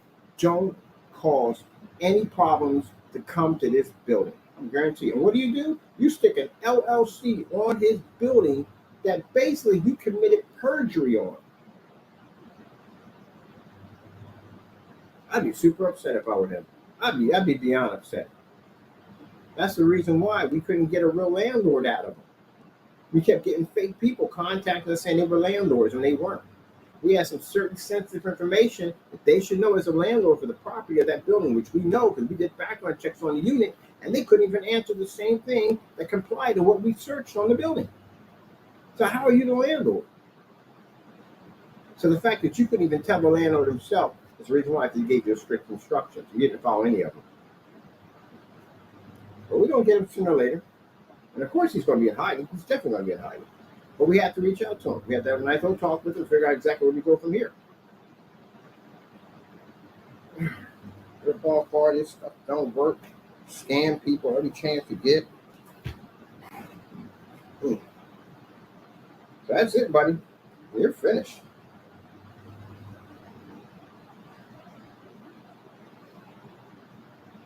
Let me tell you something, Fernando. If I want to make some trouble for you, I could broadcast all the stuff that we had to file against you and document it everywhere. So those people out there protesting can see the kind of nonsense you're doing in that apartment. That you're making them look bad at the end of the day. They're out there fighting for their freedom, and you're in there breaking all kinds of rules, and you're on United States soil making them look bad. Copyright infringement. Broke government, federal laws. Not greater laws, federal laws. Broke federal freaking laws. Not every day, we're talking federal laws. This is real serious stuff. And I sat there and screamed for the longest time, our copyrights are real. I've actually messages you contacted me telling me that my copyrights are real. You didn't go on it? Well, because he did go on it. He went there to try to figure out my LLC. I don't know what the heck he was doing in copyrights. LLC and copyrights are two different entities. But anyway, he's in there looking it up, and sure, you found the copyrights, didn't you? So that would tell you, dumb, that the copyrights are real. And what you just touched was real copyrights, which carries serious jail time.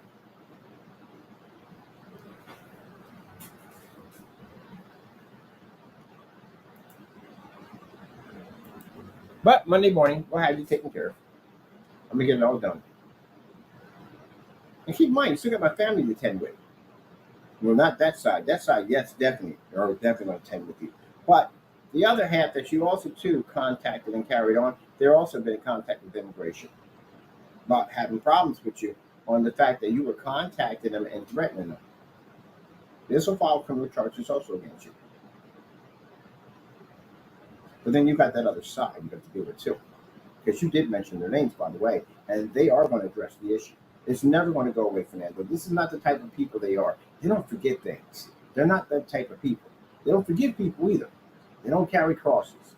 They're one way or another going to have this conversation with you. Because again, you went out and you mentioned their names, and they don't know who you are. And your biggest, what they want to know is, who are you, and how do you know them? I don't know how you're going to skip around that one. And if you go out and tell an officer, well, he threatened me. No, I didn't threaten you, buddy. You did this to yourself. Because the first thing the officer is going to ask you at the end of the day is, well, how do you know these people that he claimed that you made statements on YouTube? And what are you going to say? I called out their names on YouTube. They're going to tell you, you can get in trouble for that. You can get locked up for that.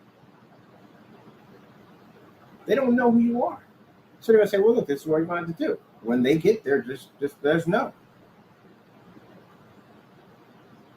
That's what's going to happen.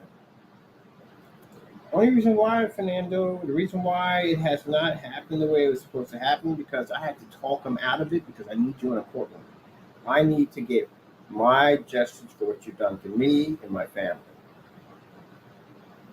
Once you're locked up, then whatever goes on with them and you, that's you and them. I don't care. It's none of my business. I don't care.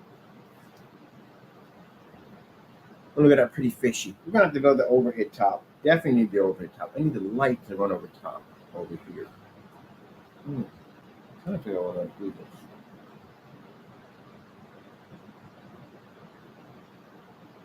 I'm gonna do something different. I got those boxes over. Let me do something different.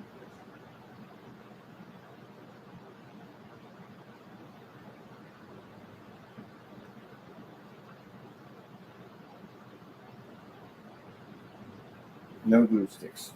All the glue sticks I've had for the last couple of days, we had no more glue sticks. I had one glue stick. I had tons of glue sticks. I'm gonna have to go out and get more glue sticks to build this thing. Want to be outside, 40, rainy.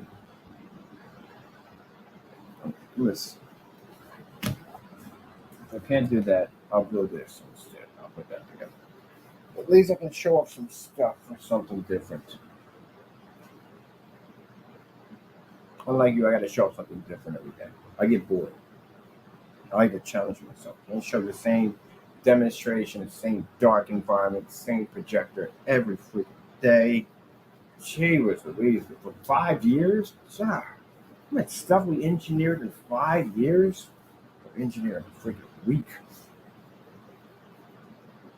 You guys bought that $11 product? What was it, like $11, $1.50, or $2.50?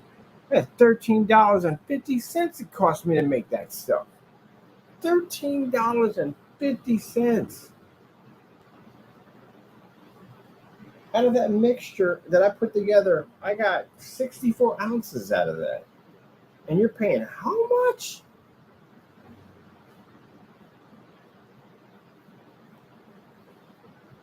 Jeez.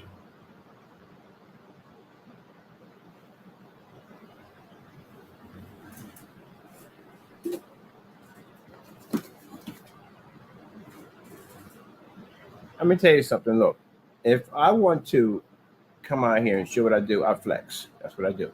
Like right now, I'm flexing. I show you stuff that you can do, that you can achieve, levels you'll never be able to reach. That's what I do. I flex on you. And what y'all do is y'all come in and y'all do stuff like run out of the room, come back in the room, put in a light, take out a light. That's all y'all got. That's it. That's what y'all told me. That's all you got. If you really had something, you would have made something by now. You'd have showed me something.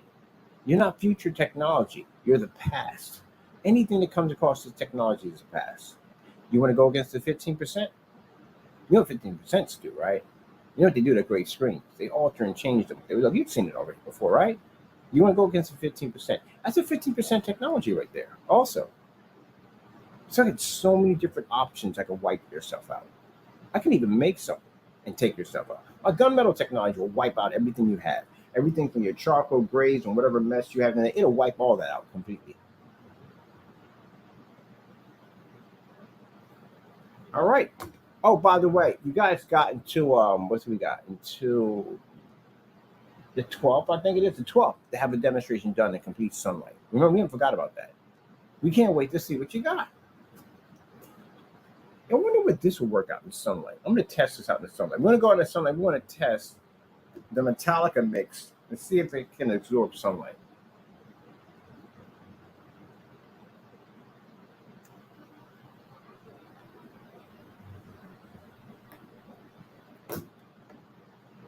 That's a great way to clean your fingernails.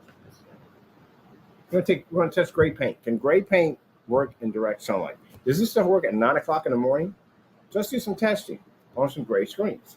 I want to see if it works at 9 o'clock in the morning. We'll do at 12 o'clock. And then we'll do at 5 o'clock. And we'll do it at 300 lumens only. Because you should be able to read at 300. All that nonsense y'all put on your site tomorrow. Oh, we can only operate at 2200 lumens. Are you kidding me? 2200 lumens? Come on, man. Come on. That's weak. 2200 is weak. Come on. That's easy. 2000 easy. Come on. That's nothing. You can do that at 50 to 300 out in the sun. That's all you have, really? 2,000 lumens. When it comes to the darker stuff now, it's 3,000 lumens. You can only operate at 3,000. You know why? Because it's dark and they need high power projectors. Aren't you guys accusing us of stuff that you're doing right now? Now, if people talking about future, what are you talking about the future? That's future technology. You're looking at right there. There's a challenge on it. They're supposed to complete the demonstration outside and mark it. I want you to mark it under the technology. Matter of fact, you're supposed to post it under that video, like the 1100 lumen challenge, which you haven't done yet. I use these challenges to boost our company to show that we challenge everybody. And then they ask within the day, has anyone completed the challenge? Like, no one's done them at all. Okay, you guys said like, you can make my products, right? If you can make my product and what I do is so easy, you should have no problem completing the challenge, right? All right, then there you go.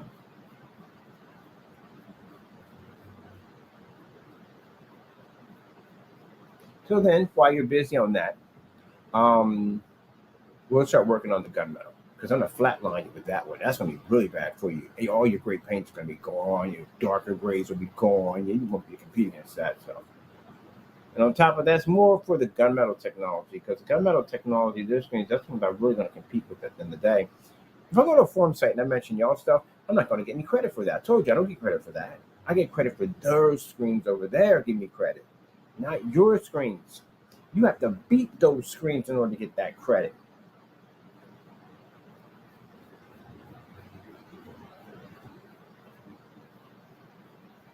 Now, as for your forum sites, been talking some dirty trash about me I don't like. So I'm going to take a future technology. I'm going to come to your site. I'm going to shut that thing the freak down. You talk about gunmetal technology, we cover that field. Projector mapping, that would be us. Ambient light rejection is obsolete next to the new ILEG, infusion light energy gain, because you can't generalize outside. We can. Advertising technology, that would be us. Gaming technology, that would be us. Anything you talk about there at the topic would be up. And as for your gray screen category, I will crush you with the 15%. Because I'm gonna start hitting forum sites next. And y'all talk too much trash. I got some other forum sites that are really nice. We like them. Really nice. They're real respectful. But the other one's been running your mouth. I'm about to come to your forum site and I'm about to crush your stuff. So if you have a forum on ambient light rejection technology, that doesn't exist anymore. Ambient light rejection versus our new ambient light rejection technology, the ILEG, infusion light energy gain. You know, nothing can stop me up all the way up. Can't compete with that technology. See, this is what I like at the end of the day. This is a challenge for me. This is where I have fun. It's not the money, people, at the end of the day. Money's okay. The fun is the challenge. To be the conqueror. To show your product is number one. And Jamie, don't even talk. I got your product under the table. You wouldn't even take it. You know, it's on my trophy now. I have cancellations from you, and I got you crying on every single receipt. I got a promise to go buy whatever I want, which you had to break because you couldn't back up your products. I have multiple products that I got unboxings that you failed over and over again. I got eBay cancellations on you, even one where we paid $129 and you still couldn't keep the money. I got $1,900 worth of cancellations on you, plus an additional every single PayPal complaint you filed or I filed against you. I won every single one of them. And now I got a refusal. I got the product, came to your door, and you said, nope, I don't want anything to do with that. Send it back. Even got you on the Network Grade 773 because I'm the one who started that challenge. I popped the campaign first and told you you're going to match it. What did you do? You matched. There you go. That's my legacy on your stuff. So we basically laid you to waste. You're done. As for the other guy, oh, come on, man. $700 worth of cancellations. Use the same $160 to basically get you to send me back all the money. You sent me back money on a $20 sample. It means you paid PayPal money on a $20 sample to send me back the money because you couldn't back it up. Canceled and locked all your shopping carts and then removed the entire state of Pennsylvania with an additional 9 other states behind that because you're afraid. Man. Yeah, crushed. Crushed him.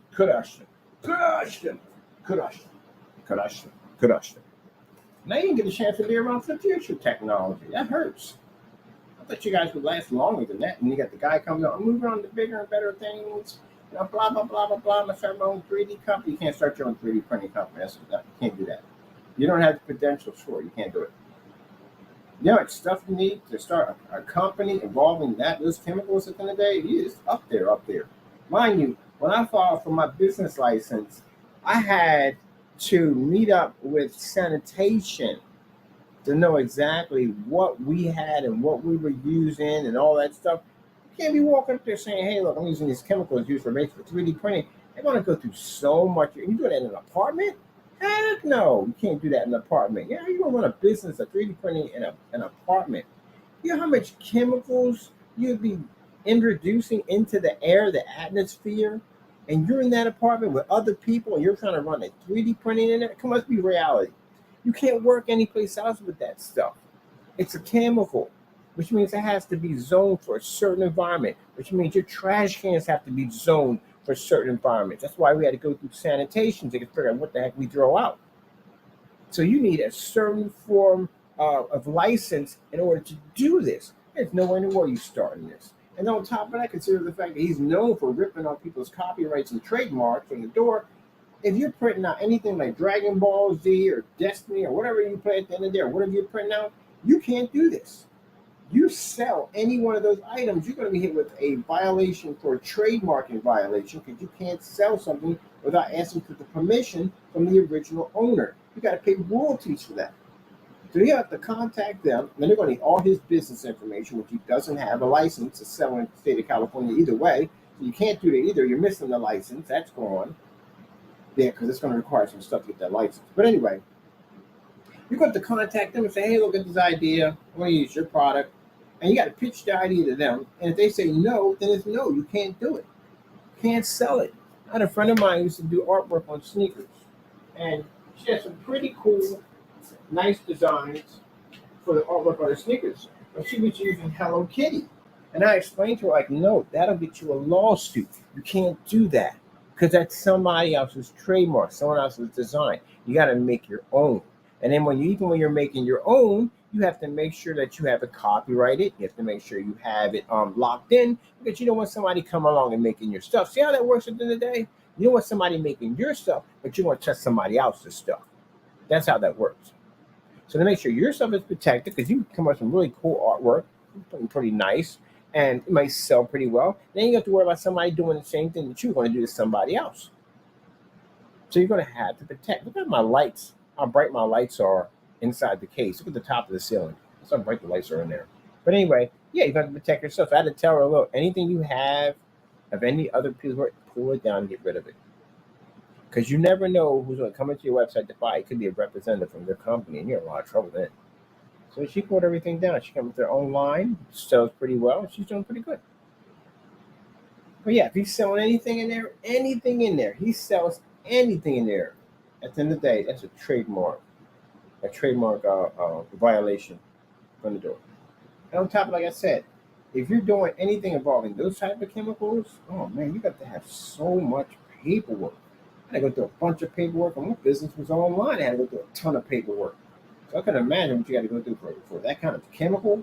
And on top of that, they also too have to research your machines to make sure you're not making ghost guns. And they've had that problem with printers. People make ghost guns with them.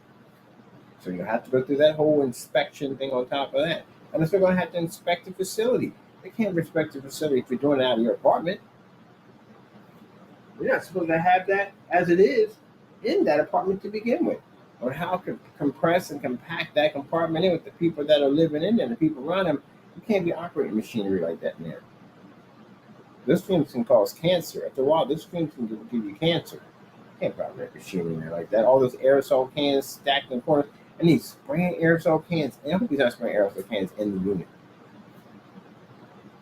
I hope he's not spraying any aerosol cans inside that apartment like that. Well, that's a fume. That's a very strong fume at that. Well, I'm gonna tell you one thing. When we have to make that call, because again, you touch the business license and you just got it into attitude and do whatever you want to do. They got to walk into that unit, so you know that. They can call license inspection or whatever, but they're going to walk in a unit. They're going to walk around in there. That's definitely going to happen. This guy's bold. That's what he wants to tell you. You got videos of them going to Home Depot trying to make our product. And they had a copyright on the label and a patent pending on that product when you walked into Home Depot making statements about making our products. So, yeah, we got all that, man. So, yeah, they're going to walk into your unit. Unlike the process server, you're not going to be able to shut that door. You're going to have to walk in. And they walk in there and they get the same reaction that the process server got, the stench from the different, my place ain't that big, different animals in there. And then, how are they going on vacation with the animals in there? That's the part that gets me. You got 4 animals, two or 3 animals. How are you going on vacation? Are you taking them with you? The tacos register as an emotional support animal. You go anywhere I want. You go on planes, whatever. Anywhere with them. I got them registered. When I had the lung damage, it was easy to get them registered. So how in the world are you taking them with you?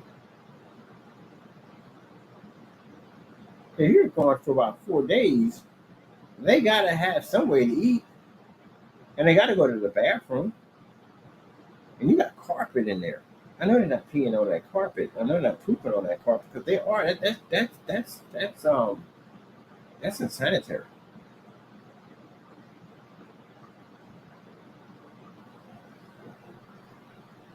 Yeah. So I don't know, but they'll find out when they get there. So then I gotta work on my future. I got memory design. Oh, man. Ooh, take this out. Take it out. Get my name from a gunmetal, which I have no idea what I'm gonna call it.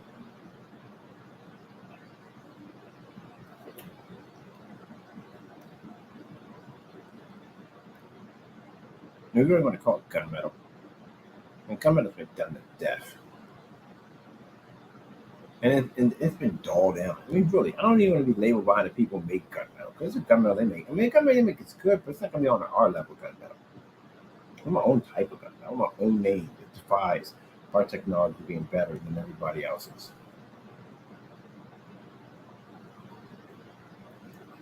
And those who don't know my track record in gunmetal technology, yeah, I even got Diamond to contact us when the gunmetal we were developing many years back.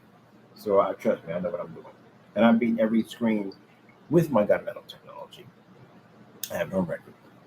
Because we did everybody with the gunmetal we developed. You can't call yourself gunmetal to beat gunmetal. I want something beyond the gunmetal now. Beyond the gunmetal. We must go beyond the gunmetal. We're going to the future of gunmetal. More superior than everyone else. More superior than everyone else. What should we call our gunmetal? We don't know yet. But the name will come to me. But it will not be gunmetal. I know that for a fact. Because gunmetal is, yeah, whatever. We've laid waste too much gunmetal. We have too much gunmetal blood on our hands. We have laid waste to it too many times. Too many times. We need a different name for our gunmetal. Something that stands out. See, that's why I don't like the ambient rejection. Now it's sort of advanced ambient rejection. That's when we're bouncing stuff off ceilings and floors and stuff. We had to do something different than no one else is doing. And now the new infusion light energy gain technology that absorbs outside with all that power at 15%. Do you understand what you're looking at in that camera? Other people did, some people don't. I'm going to explain it to you. I know you might not want to hear it, but who freaking cares? 15% done at 50 to 300 lumens. Do you have any idea the type of projectors they're going to strike that screen with? They ain't going to be 300 lumens. It definitely won't be 50. You're talking about, because it's outside, people overkill. They do it all the time. And every time we do demonstrations, they overkill. It's 6,000 lumen projector. Like, what the fuck do you have a 6,000 lumen projector for? That's overkill. Like, I'm going to make sure. Want to be sure. Because they're still stuck in that whole white screen tradition nonsense. But they feel they have to have these high power projectors. You strike that thing with 6,000 lumens, it's going to look insane. Because again, I'm not even sending 6,000 lumens. It's going to be crazy. And wait, a 6,000 lumen projector, hotspot it, please. It doesn't hotspot when the sun pushes through it. So I can tell you right there from the door. Did you notice that? The screen is in the hot spot when the sun pushes through it. The camera has a difficult time reading. That's when the bars are going because the camera can't register. We literally have to buy a camera so we can see that thing in the sun. Actually, I saw somebody out there doing some photography work, and it was sunny out there, and I was asking, how in the world do you get the camera without those lines? Oh, you have to get cameras that are designed for the sunlight, special lens. I got some information on them, so that's what I need to buy. Oh my goodness, man. That's going to be insane, absolutely insane. Can you imagine that? That's why we did the lumen so low. Now, if I went out there with a 7,000, 8,000, 10,000 lumen projector and say, hey, look, we got sun absorbing technology, that ain't saying much. Ain't saying much at all.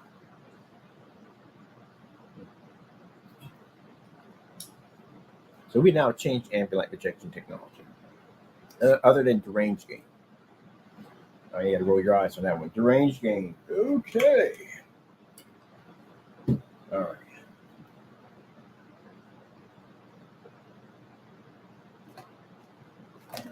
That's so useful.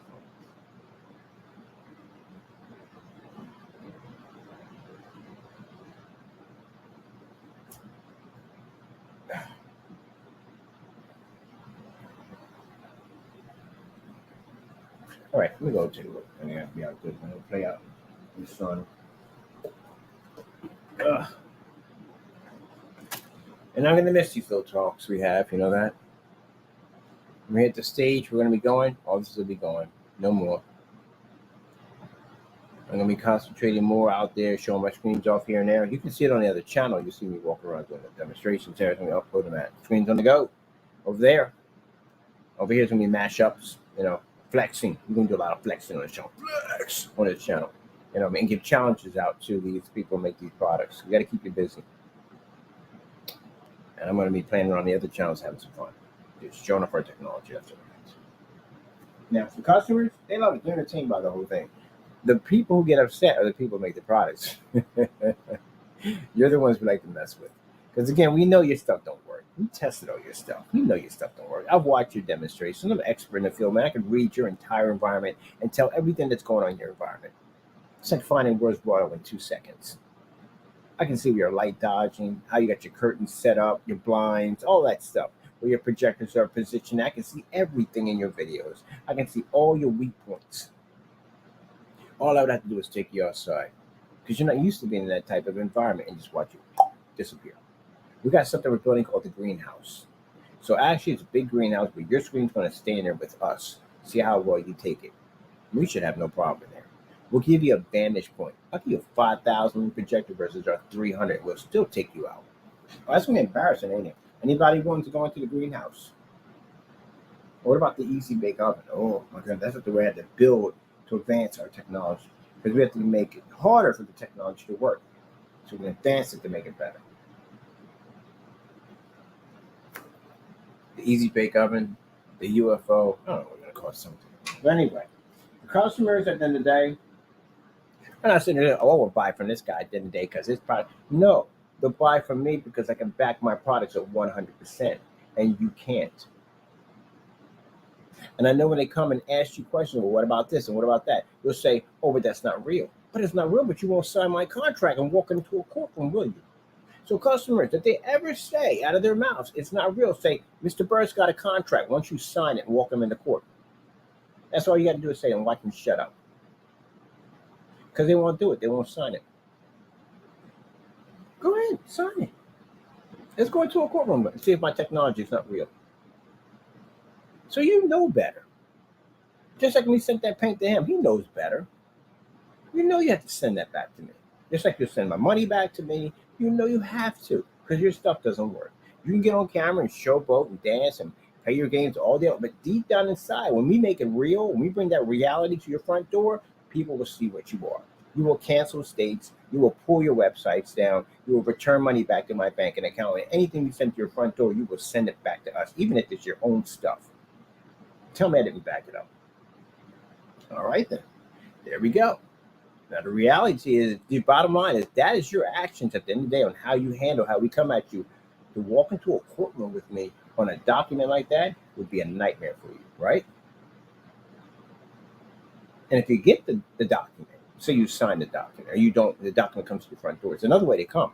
There's one way where we can challenge you and put you on blast. Or there's another way we can send it to your front door. And this thing has a timer on it, which means you have 3 days to sign it. Within 3 days, you don't sign it. That tells us at the end of the day you can't back what you're saying against our products. And now we're going to have a process server come to your door and sue you and take you to court, sue you for millions. Because you can't back it up. If you could back it up, you would sign that document and walk us in the courtroom. So you just told me everything I need to know by not signing it. So when I hit you even heavier, next time we come with a bigger hammer. There you go. So I would say not talk about our technology unless you can back it up.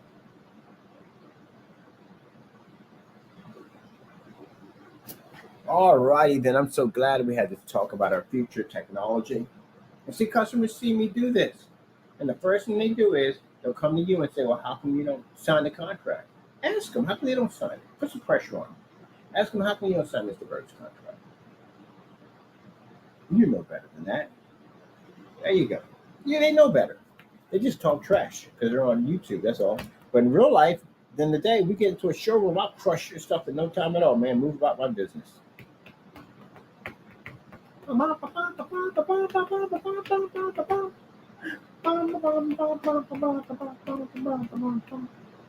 the black technology we have already handled, but right now the gunmetal is what we need to take over next. We don't need a gunmetal screen. I mean, the black technology is better than gunmetal, but I don't want to have a gunmetal screen. I don't have a gunmetal that's front and rear. I said, we made a regular gunmetal, that'd be boring because we did those already before. So this time it's a different one. We need a front and rear gunmetal. And I already had the ingredients in my head how to make it. So I'm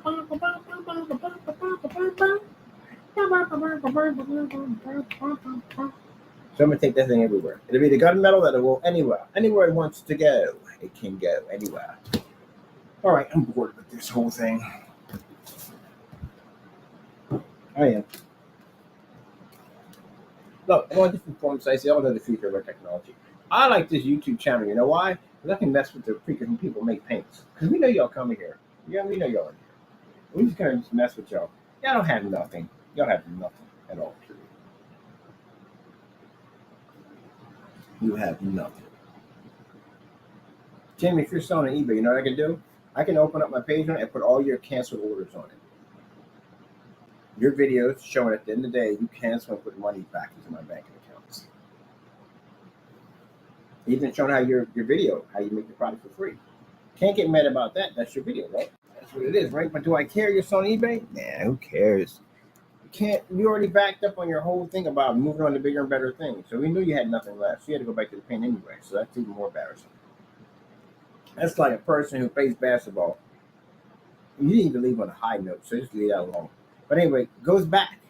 I don't know why you go back, because the players now are different. The players are more faster, more energetic, different type of player. I mean, yeah, the legendaries with what they are, but now the new ones are a little different. These guys jump higher and run faster and whatever. It's just different. And they find out in the day that, a person who's been waiting to dunk on Michael Jordan. Michael Jordan came back with a bad idea. You never did that. You're playing against a guy who trains more than you do now. You know what I mean? He don't make the money you make, but he trains more than you do. So yeah, there were people dying to dunk on Jordan, and they got that opportunity. So he never came back. I would have retired and just left it at that. Some people can come back, some people can't. Tyson can come back. He's a different type of person. Big fan of Mike Tyson, by the way. Let me see.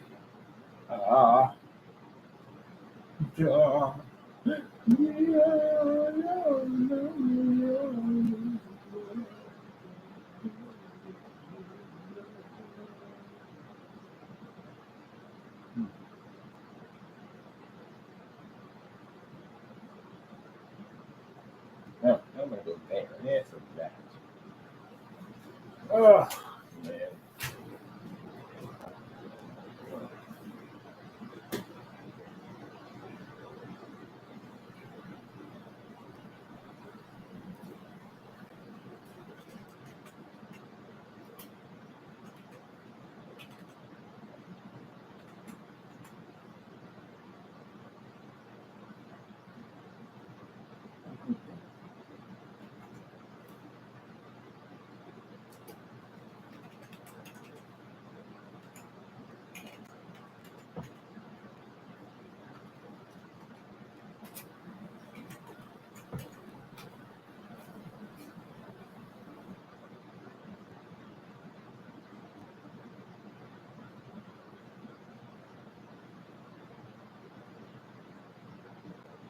One thing I know about eBay is that I had an instant eBay way back. I don't like how they did my account. So bottom line is eBay puts you through this freaking review process, you know. And if you don't meet the review process, they penalize you for it. So say like you only got 2 complaints on your account. That's only 2. It's nothing, right? But they consider that to be you shouldn't have any at all, period. So within the 6-month period that you're with them, you can't have any complaints at all whatsoever. That's how that it works. But after that, you know what I mean? They'll give you like your bonuses, like they'll give up you like $1,000 you can sell, or some people can sell from the door, you can sell thousands of items. No, you have to earn that. Selling perks, you have to earn that. So the people like you sell $1,000 worth of item, or you sell one item worth $1,000. That's how that works. But in between that, you have to go through these evaluation periods.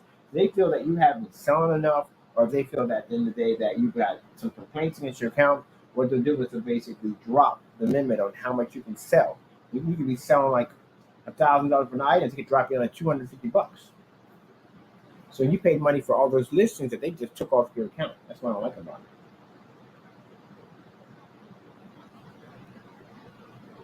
it. So that's why we don't do business with them. If I'm selling on eBay, I'm selling eBay not to make money. I'm selling eBay to crush the competition. Well, it's not competition, just to crush anybody on eBay to show we can do it. We shut the page down. That's all. But I got I got 2 websites.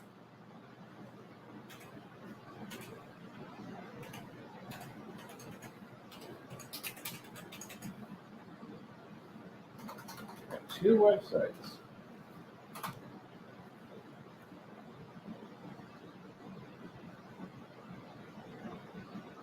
Now here's the thing. Now I tell you about eBay. What makes eBay so interesting? I'm the top seller on eBay. eBay, if you were to make another account, people do this. They get an account banned on eBay, they'll make another account. My account had a restriction on it because I had 3 complaints. Even though I won the complaints through PayPal, I won them.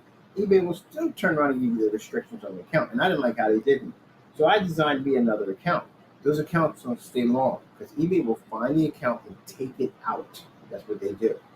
So if you had any kind of restrictions, any kind of bans against them, whatever, they'll basically drop the account, and you just don't have it anymore. But I used eBay at the time to not make money off eBay, but I sold vintage toys. Vintage toy sales and my screen paint were 2 different things.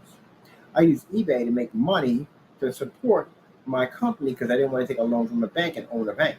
So I started one business to pay for another one, and that's what I did. I became a top seller and selling vintage toys. So with that being said, I made good money in the vintage toys enough to be to support my other company. When I got tired of eBay, I switched over to my other company and left the other eBay behind. I just closed all my accounts and moved on. Now, if I was selling screen paint on eBay, I could have redirected all those orders right over there. That's what the smart people do. The smart people don't rely on eBay. eBay has way too many restrictions to strip away your account, to damage your account. Like I said, you could have $5,000 worth of items, and if somebody comes in and files a faulty complaint, or whether you win it or not, eBay will come in and penalize you for that and say, okay, we had to restrict your account. You got a restriction. And now your restriction went from 5,000 to 250. That's a massive drop. And all the time and effort you put in to write all that information, but all those different products that you did, they remove all that. They just throw it away, just like that. All your work for nothing. That's why I got a website, because I control the website. They don't control jack at the end of the day. If you file a complaint through PayPal, you know who has the last say in it? eBay does, not PayPal. That's something I realized. When you have a website, you know who has the last say in that? On PayPal. And any courtroom you want to go in, any lawyer you want to bring it in there, yeah, it's a whole different thing. So, yeah. But here's the thing, too. Even if you're selling eBay, you still got to have a business license, because they changed all that now. You have to have a business license. You have to be registered in your state to sell, whether it's online or not. Now, I can't say that for every state. I'm honestly on that one. But I can say that over here in Pennsylvania, you do. But anyway, so bottom line, if you make another account, a sneaky account on the side, even though you have these, and try to, get around the other account, they'll find you.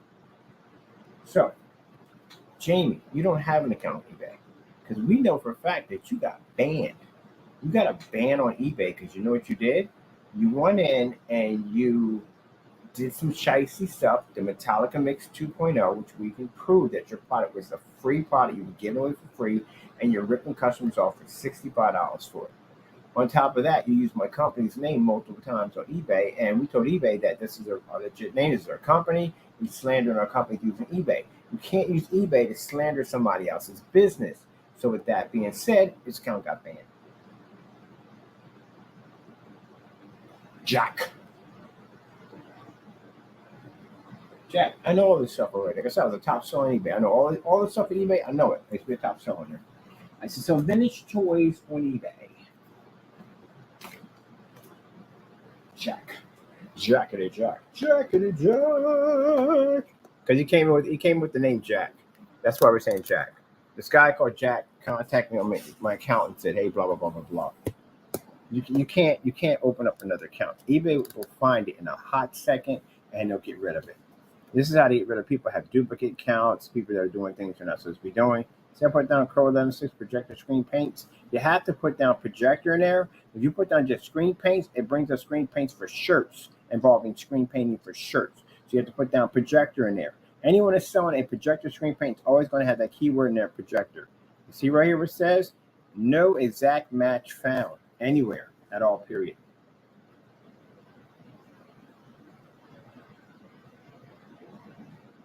So even if you did have an account out there, it doesn't last long. You know why it doesn't last long? Because eBay will find it and get rid of it. So you got a delinquent on one account and got banned. You try to start another one, eBay will find it.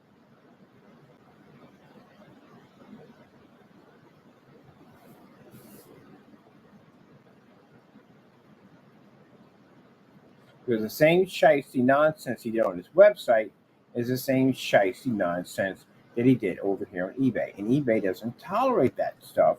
They will ban your account in a hot second. And that's what they did. You got a ban. We contacted them and told him that he was using our name on the site and to slander our company. And he got a strike. They gave him a strike for it.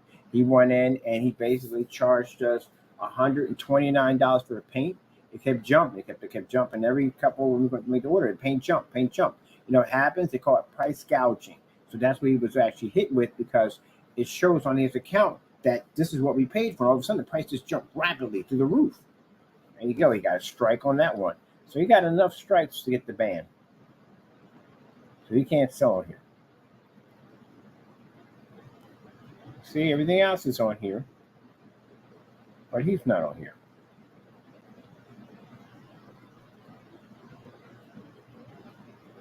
There's nothing there at all, period. I know, it's eBay selling.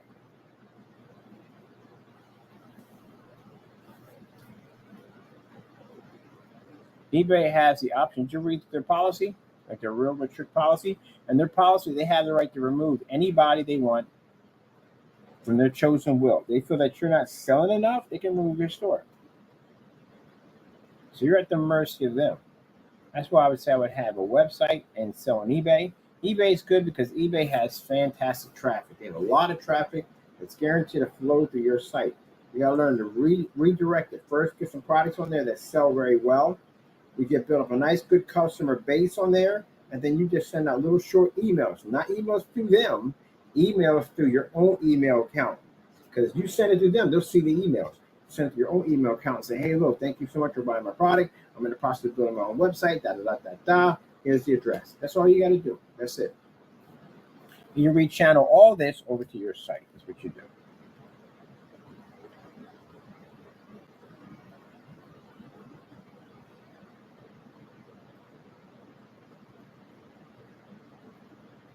Right? Not there. Not there at all. No, not there at all. Of course he's not there. Jack. Jackity Jack. Jackity Jack, Jack, Jack.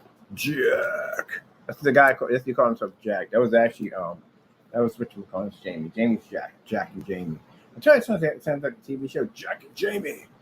Dan 5. What kind of trouble does Jack and Jamie get into? All kinds of crazy shenanigans. Jack comes in. I found a new car. Guy bought it from around the corner. He only charged me like $5 for it. Jamie like, you sure that's safe? Sounds like a scam to me. Jack and Jamie. What shenanigans are these two going to get themselves into next? Today on Jack and Jamie, Jack finds a car. Very cheap. Buys from a guy on the corner. Gets wrong about $20. Jamie's kind of confused. He thinks he's basically getting scammed. Let's find out what happens. On Jack and Jamie. Tell me that doesn't sound like something off of a Disney Channel. It does. Jack and Jamie. Jack and Jamie. I don't know what kind of theme music would be, but it seems like something else. I watch it. Jack and Jamie show. Today on Jack and Jamie. I bought a whole bag of this green stuff from this guy on the corner. Do you think it is what I think it is? I don't know. You want to check it out? Find out it's actually. We'll crush with that in a minute. Jack and Jamie. Today on Jack and Jamie, I found a girlfriend. I'm freaking in love. What's her name? Her name is John. Johnina. Her name is Johnina. The strange thing about it, she's got this weird lump on her throat. What do you think that is? Oh man, I gotta stop. This is too funny. Okay, I'm done. This is too easy. I'm sorry, too easy. Oh, so I got an Epson. Hey, it's the same Epson projector he had. This is an S3. Oh, for $23. We gotta buy this. If this one here used for Frankenstein, we definitely gotta buy this projector for $23. What's the thing on this thing? What we got on here? Yeah, it's the same one he used. Oh, I'm gonna buy your projector you got in the Frankenstein. Or show me that thing that's supposed to look like in a fully lit environment. We'll take that thing outside and play around with it. Oh my goodness. What's our lumen counter in this thing? Come on.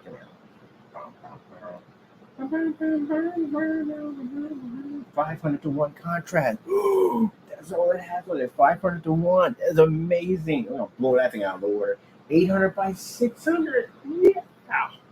That's pretty cool.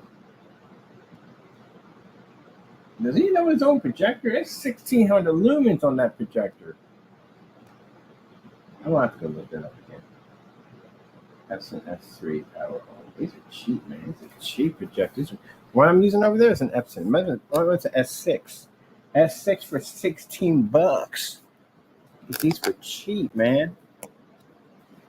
This is $35. Free shipping. This is a good one right here. I would buy this one right here. Actually, I'm gonna buy this one right here. See that projector right there? Make that thing look absolutely amazing on our product. Amazing. Is it sharp? Ooh, look at the old ones at $32, man. This is what I'm talking about. This is where there's a BenQ. Oh man, it's right here. Oh, that's easy. Short $35, man. Easy. All that stuff is easy. See, our technology don't involve all that crazy stuff. We don't need it. What we got on here? 1,600 lumens. He didn't know his projector. That projector he got is 1,600.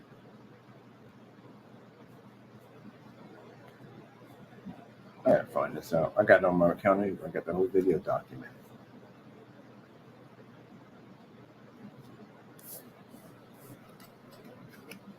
Let me see.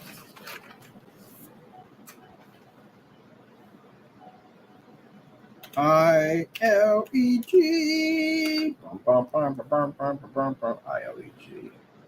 at that all outside. Bam, bam, bam, bam. That's what we did. We just did this a couple days ago. Bam, bam, bam. Out there messing around. Outside. That's what I'm talking about. When people type in ILEG, you got demonstrations outside. All these crazy levels, man. The technology is going to be taken off. Look at the outside. Look at that. Bam.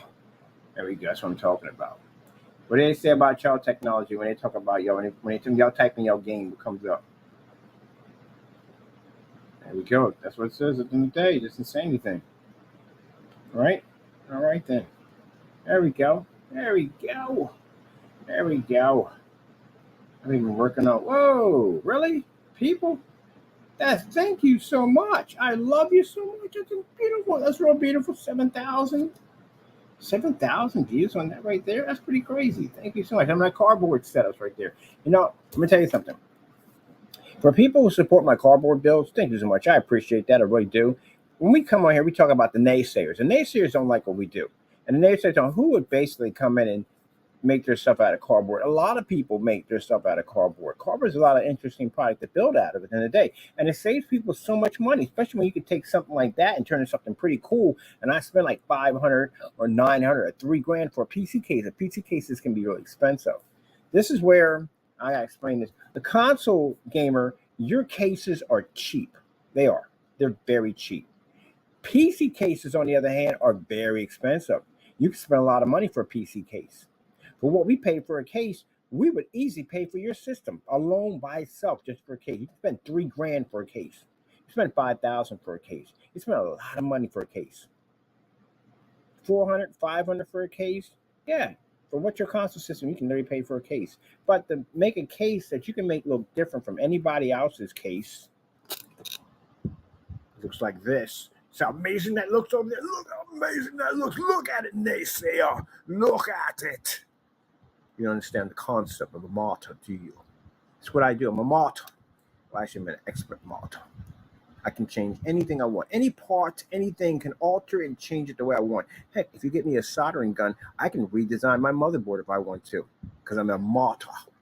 Anyway, you're seeing the light end of what I do. The light end of what my technology does and marketing capabilities. But anyway, so it's cool that I got people here that support these builds at the end of the day. Like a 7,000 here, and over here we got 1,600 here. That's freaking cool. Thank you so much. I appreciate that right there. I really do. You know, because we deal with a lot of people at the end of the day that are just jealous about what we do at the end of the day. Get mad and go, "Oh, he's making cardboard. He must be broke. He must be this, that, and the other." Again, you can't be any more dumber than life allows you to be. And I'll tell you why, for the naysayer, why we say you're stupid. Because if you know anything about PC gamers, we figure out, especially people build, we figure out the weirdest and most craziest stuff to stick a PC.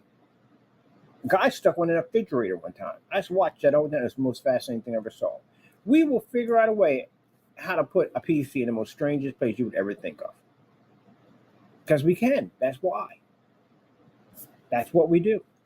If you look at cardboard PCs, now ours pop up as these crazy looking PCs. And hopefully from our crazy ideas, someone will take and build a better one than the one that I did. And I can learn from something they taught me at the end of the day. So we learn from each other. That's what we do. You guys, the naysayers, you like to tear people down. You tear each other down. I watch you guys tear each other down.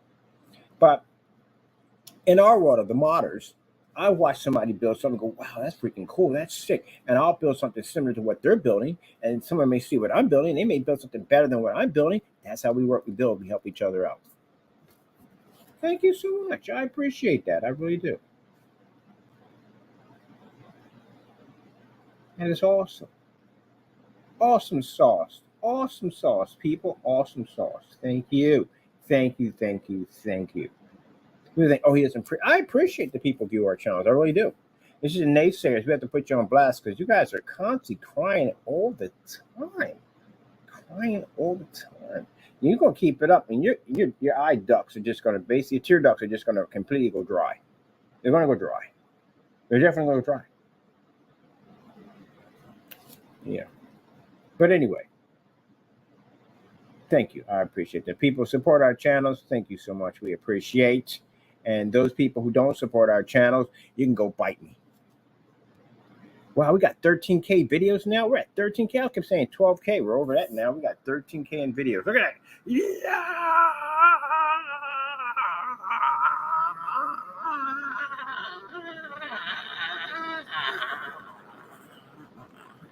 I had to pull the Bruce Lee on. Oh, man. We get the work done, don't we? Get it in. We get that work done. I mean, we must have shot like, 10 videos yesterday just on downstairs in that lobby area, man. And we came back. We were trying to get outside, but it kept pouring and raining. Like, no, I ain't going to try to chance it. The equipment will get damaged. But we'll make a day. We'll be out there. When we get that screen done with the buddy system, man, we're going to be all over the place with that sucker firing it up, man. Wait, you're going to see it's here or there. Because now we have the power system. We don't have to worry about looking for outlets. We can go anywhere we want. So you're going to see Ken over here. Ken over there. Where is Ken going to be today? I'm going to be all over the place. And the naysayers going to be sitting back on their recliner looking at their phone like,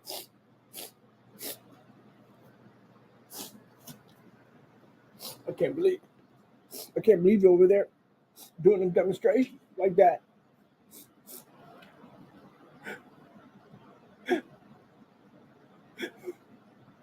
That's what we're gonna be like. We're gonna make you cry. I'm gonna keep putting challenges. Everywhere I go, you got to do the same thing I'm doing. Look, you guys made the statement that what we do is easy, right? That everything we do is a smoke screen. It's easy, right? So I'm gonna put you on blast. Everywhere I go, you're gonna do the exact same demonstration. I'm gonna advise your customers, your fan base, everything you have on your YouTube channel to push you to make you do those demonstrations. So you got an option. Either you're gonna either follow your fan base, or they're gonna turn on you, or you're gonna pull your channel. You got no choice out of that one. You've already made your bid in that one. You challenged the sun vision technology, right? That's what you challenged, right? All right then. I'll put you on blast. You're gonna be like freaking TL. Like nobody told my voice that way. Nobody. Nobody. Nobody. Oh my goodness.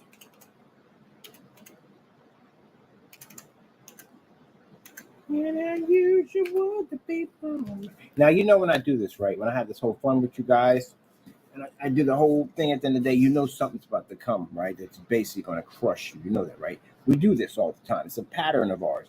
I'll come out here and I'll have some fun. And I'll throw you around a bed and make jokes about you and laugh at you and all that stuff, right? And then we'll bring out something that will crush you. So you know something's coming, right? This is how we do it. We come out here, we trash the naysayers, we joke and laugh at them, and then later on, I back it up by bringing something out here that will crush you, right?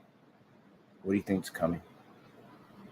Could be a number of things. It could be the gunmetal technology, it could be the jade technology, it could be the fluorescent technology. What do you think's coming? You don't know, do you? Good.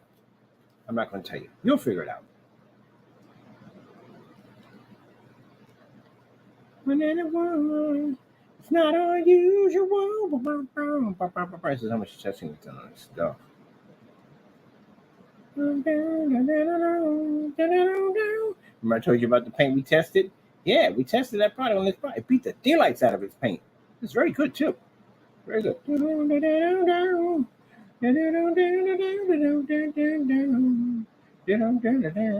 You can't do math. 252 two quarts painted to a 300-inch screen. Okay. You're going to be doing a demonstration outside? Never did it. Oh, this is where he changed his gamer is he changed his YouTube channel because he's afraid of something. Oh, he didn't want to do the test, so he tried to hide his channel, and he called it MicroStrategy US.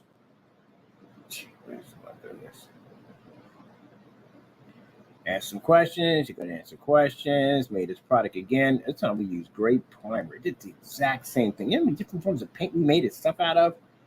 Oh my goodness, man. It's freaking unbelievable. Where's the apple barrel? We had some on that one. Failed on that one. There's an order we did on the Cinemax, but you refused to put the money back in our account. Okay. Do basic math. Jeez. Oh, this the one he couldn't figure out how much went into a quart.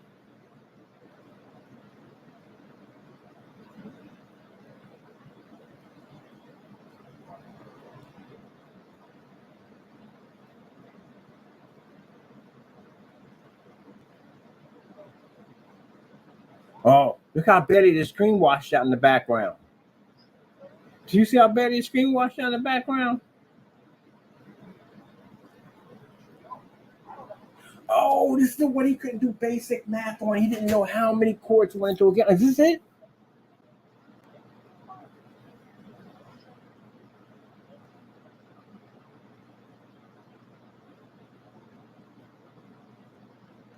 You know what's crazy? Look at the color of his screen. Look at the color of the screen. Look at this crap. Look at this bull crap. It's the same thing. It's literally, I told you, that's the reason why he couldn't do the demonstration, why he refused to order and sent it back to us. We literally had the same thing as right there. Look at this. It's the same thing. Oh my goodness, you guys got ripped off so badly. It's not even funny how bad you got ripped off. It's just sad. It's the same thing. Literally. That's nothing more than just black and white gray paint. Oh, hold on. Are these things on? I gotta shut these off for a minute. Damn, my good.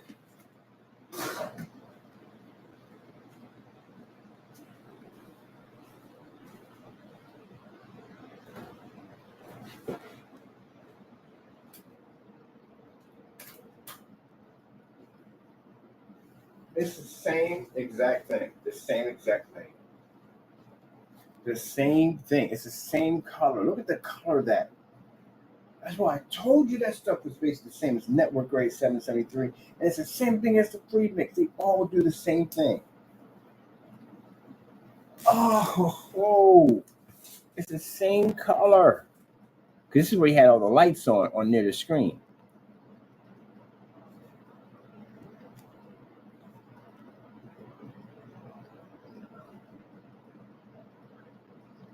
Look at the color here. And look at the color. It's the same color. Oh, you didn't see this part of the section, did you? Yeah, this is another section we broke down. I forgot we even had this one in the archives.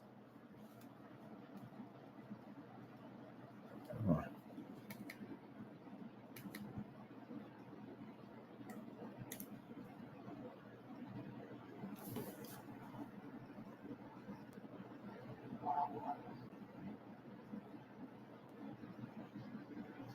I need my speakers. Let's see if we got some four frequent sounds.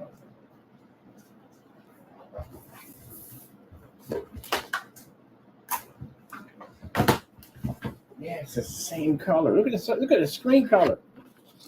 You didn't see this part of the video, did you? Yeah, we had some sections of the video we chopped up. We took out for ourselves because this is one of the sections we showed that. Yeah, you'll see it. You'll see it. Watch. Oh my goodness, I forgot about this part. I want to read that video so I can make the title of this. I'm gonna find it faster. I was looking for this when I was hunting for it. Get over here. Don't you dare do that. Ugh.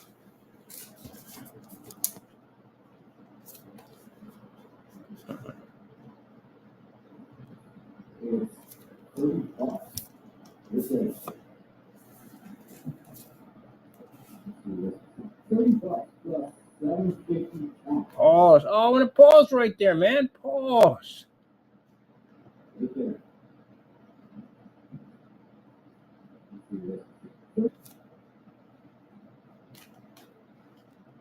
So that paint that matched this product was $29.99 that matched his product. And y'all paid $60 to $90 for that stuff. That's literally what he paid for. That's his receipt. Come on, video this phone.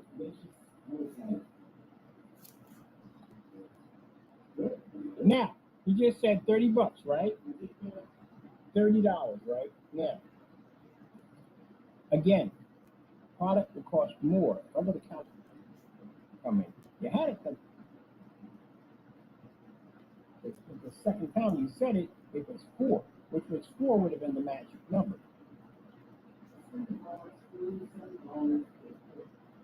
You just got finished saying that you paid $29. How did you get to 37?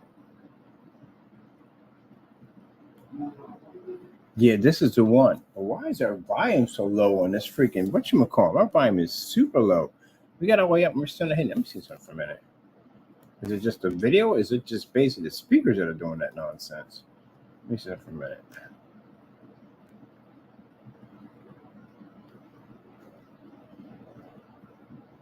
This is Mia. She wanted to take her brand nationwide. And with US Bank Business Essentials, These speakers are super low. We helped her make a splash. That's the power of Mia, and this is the power of us.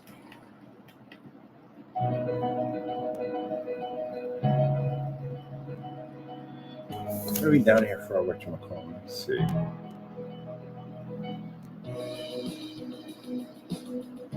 %. Jeez.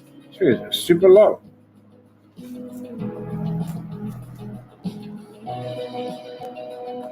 What was this video called? Dig up my phone. I don't know why. These are super low.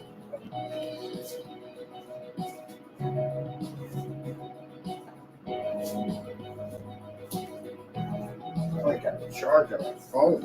You're getting a fight with the charger.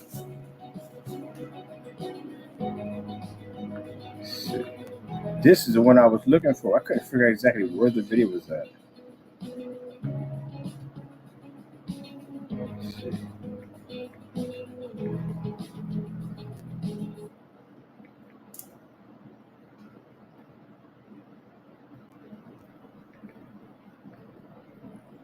Can't do basic math.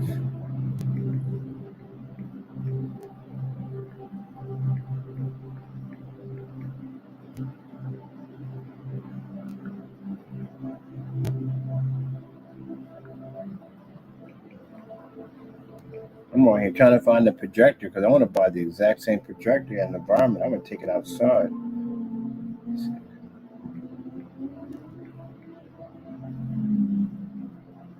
I hear whales, Taco.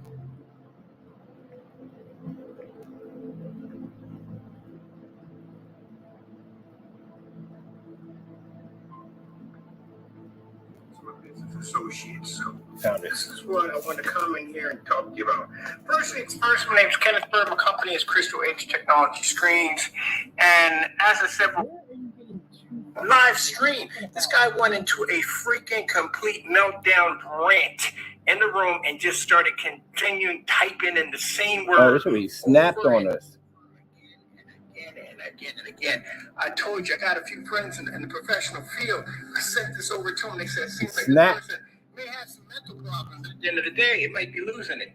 This is crazy. Look at this. He just typed in the same thing. And then he switches over to something else. Then he goes into another rant of the same thing. He typed this in over and over again on a keyboard.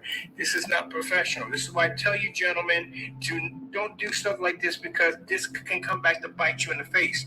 I don't have any email rants. I don't have none of this stuff. I don't curse so much. I don't do any of that stuff at all, period. You guys do this to yourself. I can't make this up. This is what this guy went to, a complete total rant. Then he wanted to, I'm the best, I'm the best, I'm the best, I'm the best. He typed in that I'm his BICT, the rest of the word. I told you they were weird like that. They're weird like that. The other one made the same statement too, that I was supposed to be his BICT. I told you Jamie has some interesting ways about him. The same guy was stalking me. The same guy was showing off my butt on his channel. The same guy was putting me on pigtails and stuff. Yeah. I'm the best. I'm the best. I'm the best. I'm the best. Look at this. Tell me this is not a person. This is unhealthy behavior. Look at this. Evaluation test at the end of the day. He just went, and then it went to the same thing. You were free. You were free. You were free. You were free. Look at this. Now, you call yourself a professional. When I go on the forum sites and your name just happen to pop up on one of these forum sites, the first thing people ask is he professional? This is what I show them. You're not professional. This is how you carry yourself. You're not supposed to. We're going to have to make a video on this one right here. We're going to have to post this on the forum site. Yeah, this video, he went off in here. He went off in here because he did something real stupid, but he got busted. But yeah, he went to this huge rant. I forgot about that. And he was basically saying the same thing over and over and over and over and over and over again. He kept calling me I'm his girl or whatever. Yeah, I told you he's weird. He's a weird dude. And he got your addresses, by the way. You can't separate reality. Because I couldn't figure out how. That's all you need is 4 quarts. Where does 2 come in? Where does 6 and where does 8 come in? And you thought I was a liar because of that. No, it's called economics. That's what it's called. And you don't know anything about that because you don't even know how many. At the end of the day, you don't know how many quarts. Look how bad the screen washed. Look at the screen. Literally, you should know this at your age. Check this out. But you don't. I don't know how. Okay, you ready? That's like being an electrician. You don't know the difference between a negative and a positive. Right? You think you should. I think that'd be very important to know. And you'll figure it out if you don't. It's about this. Right. It's about this is the network grading that you see. Look at the color of the network grading. It's both the same. Both the same screen. Nobody picked that up. I swear he treats y'all like that on them chat.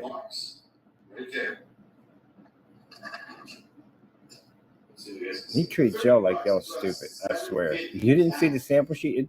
People in the room crying, talking about, wait a minute. You mean to tell me that guy just pulled out a sample sheet of some house paint and walked away, and literally it's the same color laying on the screen? Nobody picked up on that? I said, apparently not.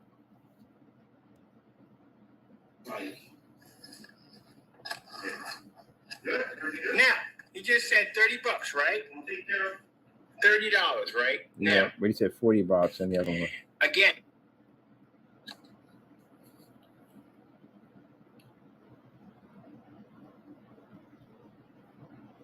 Look at the screen in the background. That's on a laser. Oh, ho, ho.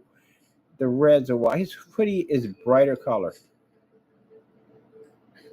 This is where it gets pissed off. Listen to this. This is where it gets mad.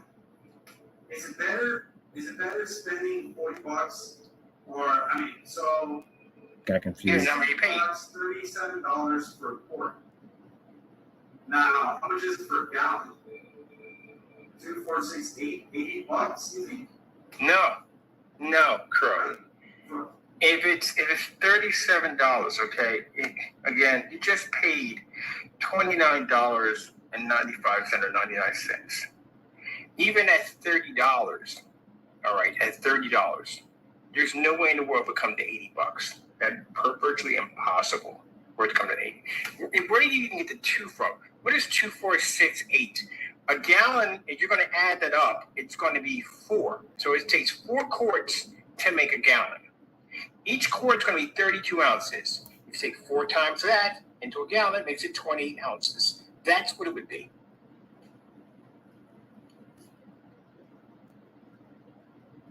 So he would have 128 ounces to make a gallon. If you're putting by ounces. You forgot he paid $30 for it? He said 40. Watch his eyes. Or, so You got confused there. it's $30, $37 for a quart. You just got finished saying that you paid $29. How did you get to 37?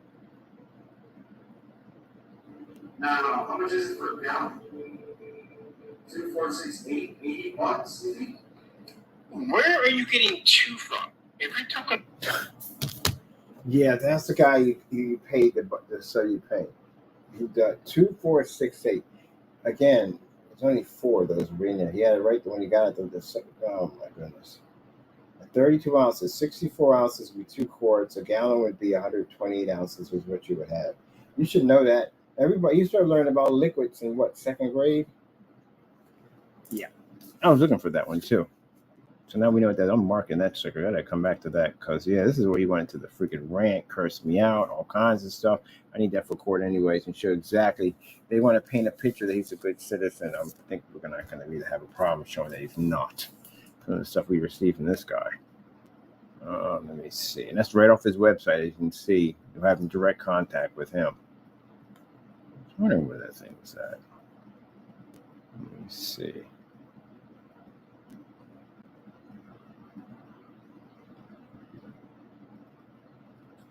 No, Jamie, you get emotions, you get a little emotionally. There's this paint we ordered right there, and I'll tell you why. You're thinking that maybe we're doing this out of retaliation because we don't like you. I told you, I don't got no hatred for you. I don't entertain that. But you do dumb stuff, man. I got so much of your stuff documented. It's not even funny on how much stuff we have on you for court. It's crazy. I mean, the blacklist doesn't even carry all this stuff in here. We show this off because you're a scammer, a liar, and a ripoff artist, and you have basically robbed your customer base like there is no tomorrow. You are that person at the end of the day. I mean, come on, man. It's your own product in a box. I got it sitting here under my table along with your canceled out receipts. It has nothing to do with nobody's angry or bitter at you at the end of the day. You're a ripoff artist. That's what you are. I'm not going to say that you make amazing paints because you don't make amazing paints. We've done unboxings on your stuff. Your stuff literally matches house paint. You just showed the samples receipt of the product, and when you walked away from the screen, they match. They look exactly the same way. And you're going to tell me it's a special paint? Come on, man. Stop it. Just stop it. This is a mess. That's why he claimed he painted in a 200-inch screen with 2 quarts. Oh my goodness, it's just a line just goes on forever. I'm pretty sure he was one of these kids in school that lied all the time about everything. That I had this and I had that and that and that and this and that and whatever, so forth and so forth. Look at me waiting for my black paint. Like they had to make freaking memes of a skeleton sitting there still waiting. Never got the paint because again, that was a year ago. Never sent it. This is all him. Customer screen that washed out, that got ripped off by him. The guy painted the screen. And yeah, that's truth about his product. Money put back to our account because he couldn't back it up. He had to refund us $85. Went out there and tried to take 2 quarts of that paint, try to paint a 250-inch screen. Didn't even make it. Oh, he's ranting. We had a live chat. He was in there ranting and cursing us out. He was going off on us. There's your product again. Guess what? That crap didn't even work. That's the match house paint again. And that was purchased by a customer. There's your UB mix right there. I'm showing right there. There's another product we were able to make easily by using that whole mixture nonsense. Crow ranting and carrying on our accounts. Man, and you mean to tell me at the end of the day that you think we should not have called those people at the end of the day on you? This is all the crimes that you committed here on United States soil against American citizens? Are you kidding me? Look at this mess, man. Walking into Home Depot, you know that's a freaking copyrighted product right there. That had a patent pending sitting on top of it. He deleted the video, of course, yeah. This is why the people, like I said, on my end, don't like him. They can't stand him because they say he makes them look bad. Look at the unboxing on your products. There's all kinds of stuff, man, we have on him. More demonstrations of a matching house paint. Oh my goodness. Perfect match. Stealing Google images off Google to make customers believe that your images really look like that. Oh my goodness. This goes on and on and on, man. There's just so much stuff on this guy. Cancellations we got on him. It just goes on and on and on. And everything we have in here can be used in court against him. That's why I told him, I said, anything I have here, Fernando, you feel that's not true, then you go get yourself an attorney and you give me a cease and desist order, have the attorney contact me and say that, hey, you can't have any of this stuff up here because it's not real. I'll give you till 3 days to get it done. As we've been telling you for 4 or 5 years to do it, and you haven't had anyone contact us. You know why? Because all this stuff is legit. Crow, best of the best. That's the post office fraud charges. Oh, man. This is where I ask him in a chat that he needs to do the test. He needs to do the testing himself. And he says he's not doing the testing. It's up to the customers to do it. Look at it. This is going to be in your court. In court. Conversations we had with you back and forth. Everything was recorded. Everything was documented.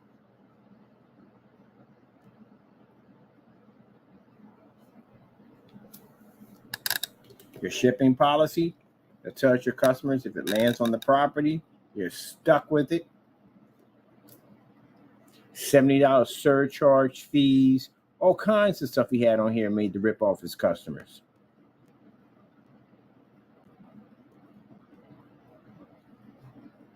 We even have images of the Frankenstein mix with the Frankenstein's face on it that he had on his eBay account that he was making money off them. We got all that stuff you deleted. You think you got rid of? We got copies of everything. Got Partey walking around his backyard talking some nonsense. Got him to cancel out. Let that work out for you, buddy.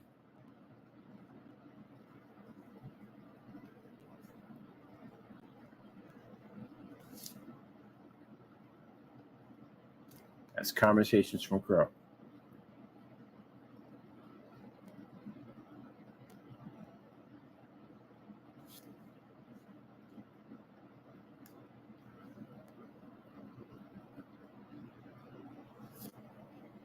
All this is going to be screenshot and posted in court.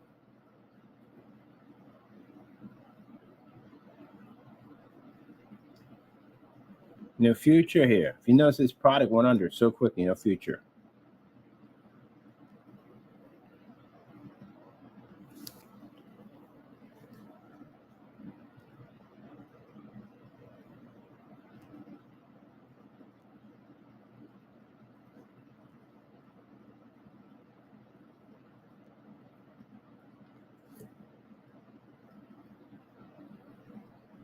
You can't even spell brief correctly. Man, you can't spell for jack, man. That's not how you spell brief. Sheesh. Dude. Man, Fernando, you do know what's going to happen on Monday and Tuesday, right? So who we got to contact to come to that front door? Because, again, you touched the license, man. The license we got is branded. We just got that license. Right? There's Danny's weird stuff. That stuff that's smeared all over the screen. That's the goopity coop. I told you that stuff had Vaseline or some kind of oil in it. Look how that stuff smeared all over the screen. It didn't even cover the screen. You can just see the smear marks all in it. Another person didn't know what he was doing. Got your whole demonstration documented.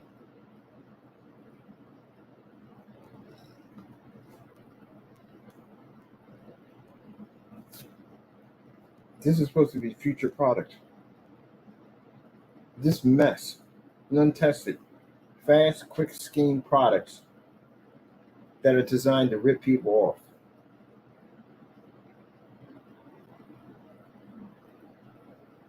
That stuff was a hot mess.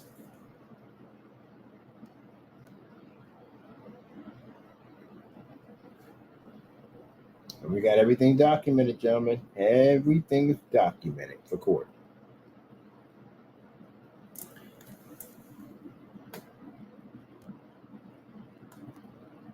This is going to be a long process, gentlemen. Very, very, very long process. It's going to be very painful and very long process. People, when they have to go through these type of processes where they break it down bit by bit by bit, and you're brought back in, you're taken and you're brought back in, it causes a lot of stress on people. Some people lose it in that process. See right here where I say that, hello, can you make these screen paints mixes today? Asking can make a screen mix today, and he replies back no. And this is where he makes little images of the weird stuff. I told you, he makes images of me, puts me on birds and all kinds of weird stuff. At the end of the day, it's still going to be in front of a judge, Fernando. All this stuff is scanned into the system. It's going to be in front of a judge. This is what you did with your time when you were down here. You want to scream racism to people. You want to say, oh, poor me, I'm being just singled out because I'm Mexican. No, Jamie, you committed all types of crimes, unbelievable crimes. We have all your transcripts of your conversations back and forth of you communicating with us. Are you basically saying you were going to touch our copyrights and do what you want to do? You're posting copyrights that don't belong to you. Yeah, we got all that. So whatever comes to your front door soon is your problem at the end of the day. Does anybody else would have nailed you already to a wall? So I'm going to tell you something. Something that's coming to your front door. You have no one to blame for what's about to happen to you. What a mess this guy did. Look at this.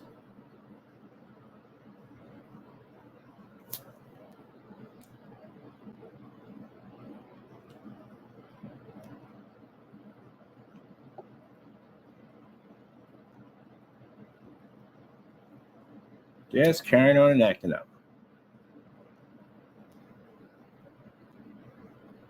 You can call it whatever you want at the end of the day. I don't care, Fernando.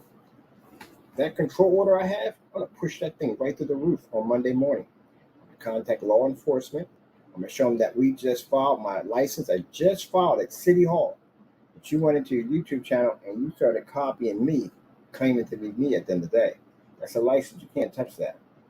And I'm going to get an officer and whoever else, when I contact the police district, I'm going to let them know that we have an immigration enforcement on you, control number, and they need to have that investigated. And I'm going to have them come to your front door. It's time to get rid of you once and for all. You need to go. But you've been doing too much. And you can sit out there and make any video you want by saying, hey, it's racist. I will post the stuff that you've done to us, or had you made your people look bad, on forum sites that people are basically going through the problem that they're having down there right now, dealing with ISIS attacking them, showing that you are the problem at the end of the day. See how that works out for you. Because right now, you make your people look awful.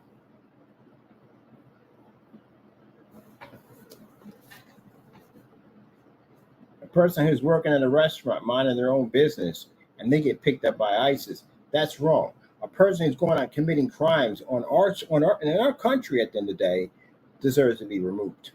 You deserve to be removed. But you're not going to get removed. You're not going to get deported. You're going to sit there in a holding unit until your case comes up. And when they got to contact me to confirm everything we put in there is true, which I have no problem with that. I have tons of evidence on you.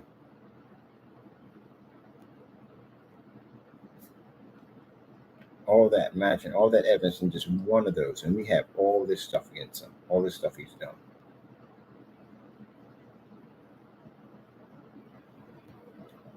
But the ones that are going to stick the hardest, Fernando, copyrights. The one that you stick the hardest. It's a cybercrime.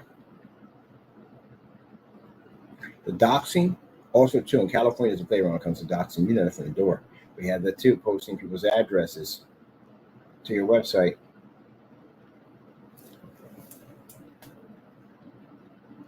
There's green paint wash up there too.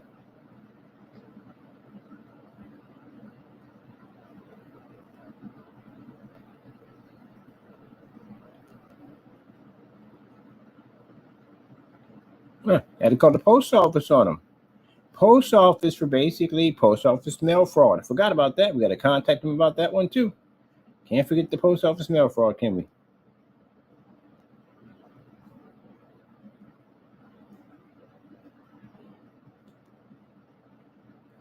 Here it is. This is where you committed fraud on your company's document by stating that your business was around for, you said your business was around for 5 months. That's not true because I've got receipts I've ordered from your products and they go back longer than 5 months. So I have this stated and printed out already. This is already in our documents already.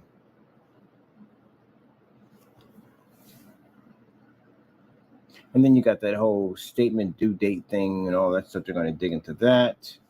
They're definitely going to have to contact your landlord to let them know exactly what just happened there. So he's going to be in contact. They're more than welcome. At the end of the day, I'm going to leave with the officers. They're more than welcome. If the landlord reaches out, you got want him to reach out to us. We're trying to find a landlord anyway. So reach him, have him contact us because we have to have a talk with him about your activities in that apartment. We have proof of a process server that had to come to your front door. That process server was there. And they can also to back up claims that they were at your property and why they were at your property. Their address right there. Popped up by customers upset. Customer screens being washed out. Look at all this crime. Now, anybody else that's trying to come here and trying to make a life for themselves, they're not doing this dumb nonsense like he's doing. This is all him doing this mess. And they got a nerve to take the Mexican flag and put it on your page. You have no right to touch that thing at all. Period. You say, hey, I got Mexican friends, brother. And at the end of the day, my friends don't like you. That's why they gave you the name Mexican Trump. That's where he's got his nickname from. That's what they call him, Mexican Trump. You do more damage. You're doing damage to your own people by doing this stuff. This is what they don't want him over here for. They're accusing him at the end of the day of being all these bad things. They want to label all of them as being bad people at the end of the day. And they're not bad people at the end of the day. You just have certain groups of people that are bad. That's like saying, okay, you watch a movie about the KKK hanging and killing black people. You're going to label all white people? You can't do that. You only label those bad apples at the end of the day. You got plenty of people out there that are not for that nonsense. And any other race is the same thing. Like everybody want to sit there and blame the Russians and say, oh, the Russians are this and the Russians are that, all are evil. No, they're not. The Russians are out there fighting in the streets. Some are out there fighting in the street, getting locked up because they were against the whole nonsense of one with Ukraine. You can't blame an entire race. When you blame an entire race, that makes you just as ignorant as the people who basically commit the crimes. But anyway, you see that table right there? That's all their cancellations sitting on my table. That is Jamie and Partey. That's how much money they returned back to my banking account. They couldn't back it up.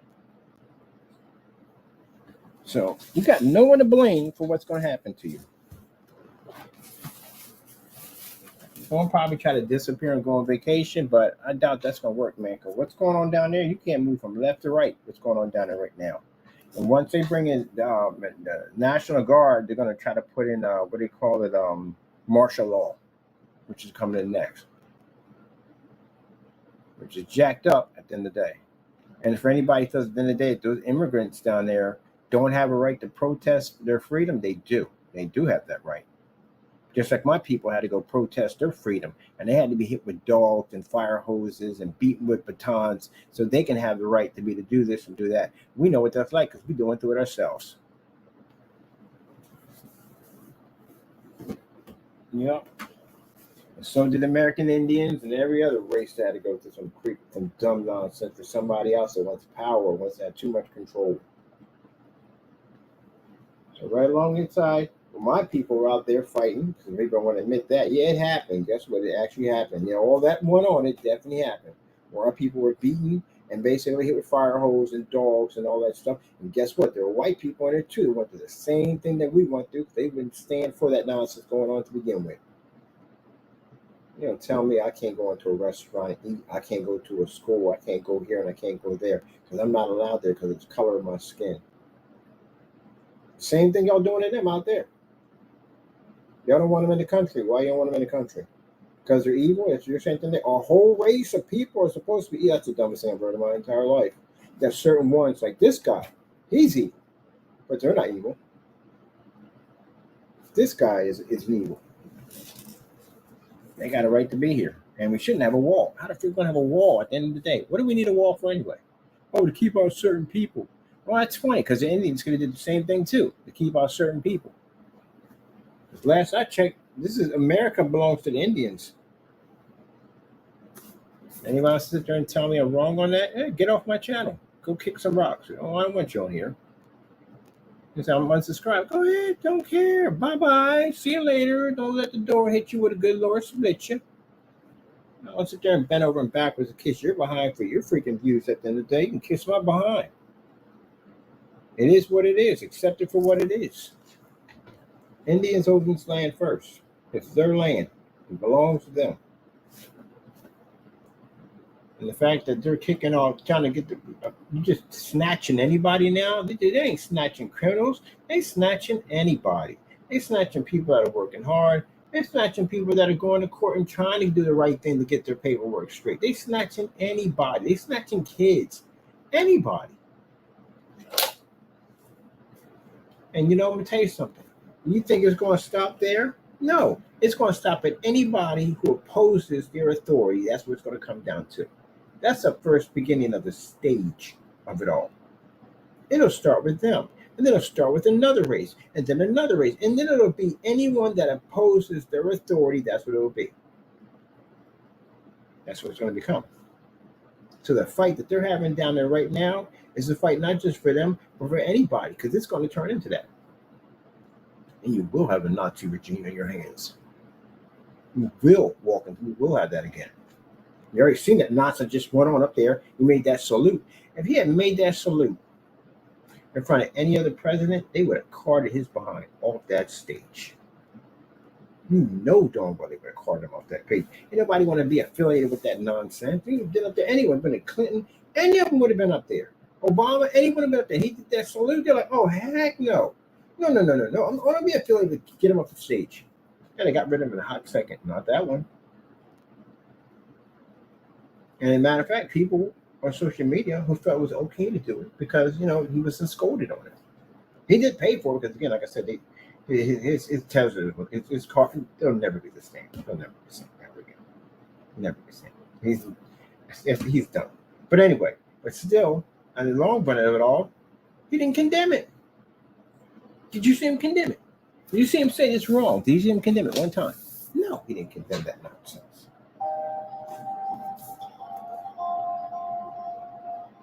Anybody else would have had security up there, grab him off that stage and drag him right up there. We don't do that here. This one was having some concert. The guy did that nonsense. The guy stopped playing, got off the stage and kicked the crap out of him. We don't do that here. Get out of here. So why in the world would you allow him to do that right there and not say anything about it? Money. That money. Different story now. They fighting each other. Got nasty with each other. They started fighting each other. Oh, I looked at the text messages that are flying back and forth too. They're ticked off at each other. Now, all that's coming out in the open. Epstein's and all that stuff. Everything's coming out in the open because they're ticked off. They're fanning their dirty laundry all over the internet. Wow. This is America. I'm going to leave pretty soon. I'm going to tell you that right now. I'm done. This has been the biggest joke I've ever seen in my entire life. I'm not proud I actually got a chance to see it all. I really don't. This has been a joke. It's all been a joke. No dignity, no respect, no pride, nothing whatsoever. our company, our country's credibility is going down the toilet. It is because of that joker and those who voted him in. You're responsible. You didn't make America great again. You destroyed it. That's what you did. You're responsible for the destruction of the United States. Our credibility, our good name, everything. They're the mess that you voted in. That's on your hands. All you Trumpers at the end of the day, you see all that what's going on in the world right now? That's you. That's all you. You made this mess. When my time comes, I'm leaving the United States. I'm going to another country. I'm going to stay there. I'm not coming back.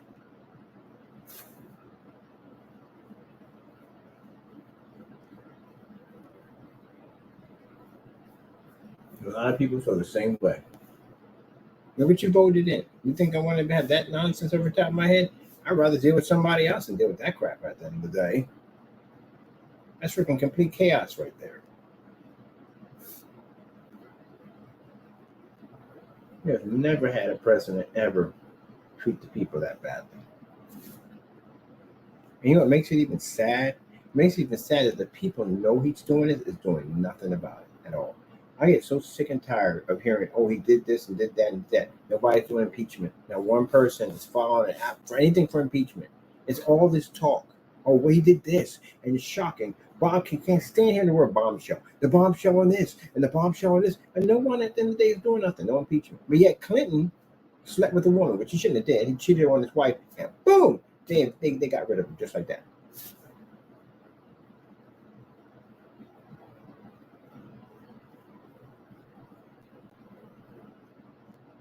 When you have presidents that come in and they're not with the draining the swamp. Didn't he say he's going to drain the swamp? Remember that thing with draining? He is the swamp.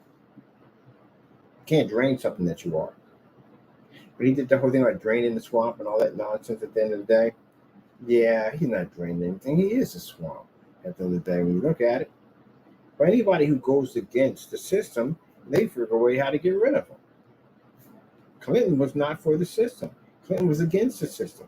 Clinton basically was for the people, and they didn't like that, so they got rid of him. But if you're for the people, you could do all the destructive stuff, man, and you wouldn't even believe. I have never seen a person get in and out of jail or not even be prosecuted. If that was any of us, we would have been in jail a long time ago. Half that stuff, we easily would have been in jail. That shows you privilege. You got a chance to see privilege up front. Evidence is right there. Did it in the face. Nope. Judges didn't go, nope, never happened. That didn't happen at all, period. Whatever, didn't happen.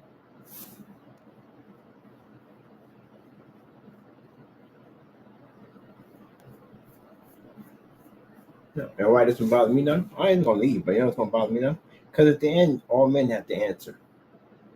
There's no way out of it. There's no way. All men have to answer. That's the last of judgment. You'll have to answer. When you pass off this earth, you have to answer. There's no way out of it. There's no money that can get you out of it. There's no bargaining. There's nothing. You have to answer for it.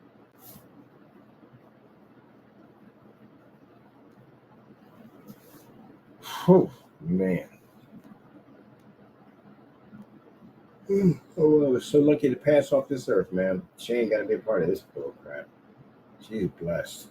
She's gone. She went home. She's in paradise. Not dealing with this mess. And I don't even deal with it too much either, to tell you the truth. The Lord shields us Christians at the end of the day, but we still see it. And that's something I want to see every day. Yep. I tell you, we might end up having a civil war. It's looking that way. And guess who's in charge of that mess? So all you Trumpers out there who voted for all that nonsense and you thought that he'd make America great again, and look at the chaos we have. Stock market is tanking. Freaking, we could end up getting into a recession. Things are costing so much money now because the tariffs cost a lot, making everything go to the roof. You know, people have got their jobs taken away from them because of the whole Nazi guy. He just basically employed. Oh, he wasn't even a government official at all. He just walked right in and boom, started taking over the Treasury Department. Wow, just like that. Everybody's information and data is up in the air for free grabs. You made a fantastic choice, did you not? Now we got these freaking secret police popping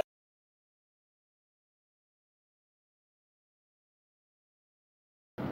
Now we got these freaking secret police popping up, and they're just grabbing anybody they want, anybody want to take anywhere, anytime, anywhere. We got people warring in the streets now. We're fighting with each other. That's what's going on. Our forefathers would be turning over in their grave right now if they saw this mess. Even trying to abolish the Constitution, the very thing that we're founded on. And that's what you voted for. So keep in mind that in time, what they need to do is take all the people who voted for Trump and they need to put you on a huge, massive plaque and put you in a museum next to him so you will be remembered in history forever on the biggest mistake that was ever made on American soil. Forever, your name should be there. You should get remembered for this. See, now when I say this, they'll get mad at me and go, well, what? No, but you voted for this. You were with this 100%. You should get the credit for all things. So I think your name needs to be on that plaque, and it needs to be up there in bold writing so everybody can recognize you down through time forever.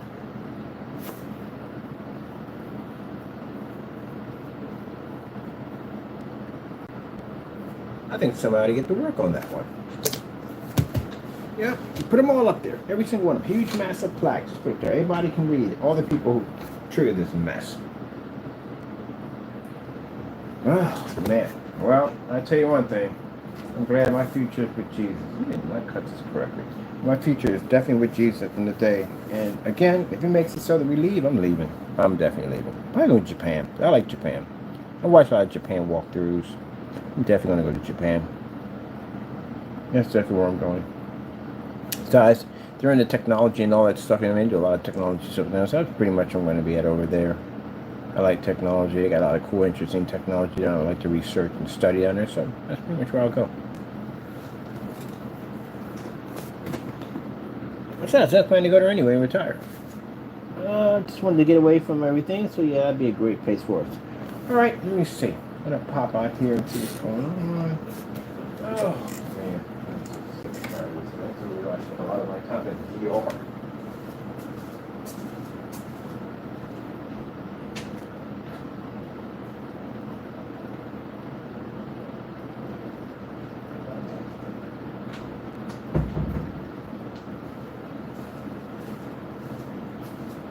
Okay, so we just got testing. We're going to do something. It's not hard raining.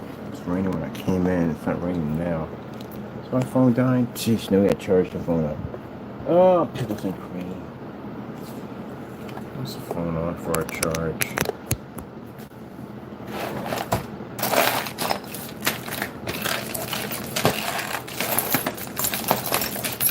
I'll tell you one thing I'm really hating. I hate the streams. I do. I'm really hating them. I hate them. You know why I hate doing the streams? Because I'm a person who likes to talk. I express myself. I do. Sometimes I try to keep it calm where I don't say too much, but I can't. I was always supposed to be the kind of person, if I gotta say something, get off my chest. That's it.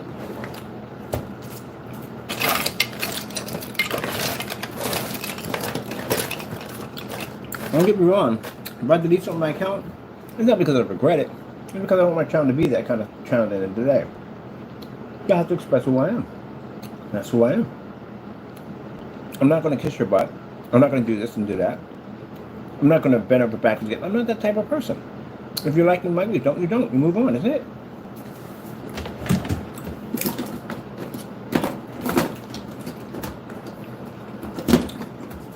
My friends would say, well, they don't like me. Who freaking cares? Who cares they don't like you? That's a good thing they don't like you. You ain't got to be around them. They're jerks. Move on. It's into that. I'm not going to make my whole day depressed because somebody doesn't like me. Who cares? Move on. But if I got to express exactly what I don't like about them or expose them, I'm going to put it out there. It's kind of done.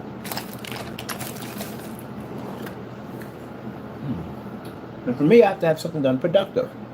I have to do something productive every single day. If not, I feel like basically I get depressed. I have to achieve and accomplish something every day. Learn something new. Teach me something new every day. Because you know why? Naysayers, let me tell you why. If I don't do something, accomplish something new every day, I feel like I'm you. And I don't want to be you. I'm not trying to be rude. I'm dead serious. You guys do nothing with your time at all. And I feel like I'm being you at the end of the day. And I don't want to be you at all, period. Because you don't do anything at all, period. You know, I don't see you do anything productive in life. I don't see it. You know? And you can say that about me, but hey, look at my track record versus yours. You know?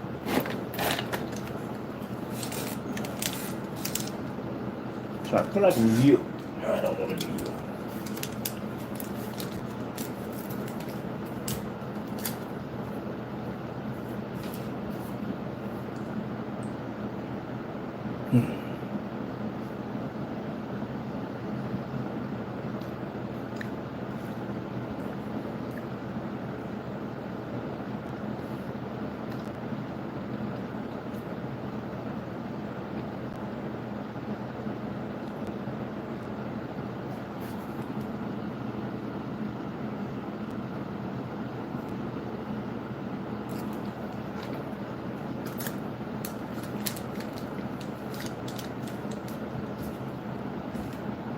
That's why I'm happy with my new decision. Get my new place. Cut off this whole live stream thing. Get done with it. Get rid of it. I'm not doing the PC bills anymore. Well, I'm doing them, but I'm doing them offline. I got a whole new venture with that with some people I'm going to be working with. That's a whole new different venture. I'm not doing it online. Do the mashups here and be done. That's pretty much it. Get ready for my new setup.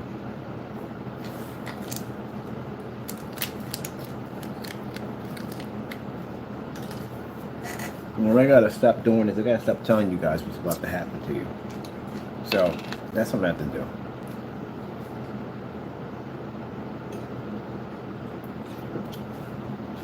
I think that's the best way to handle that situation because you don't know when it's coming.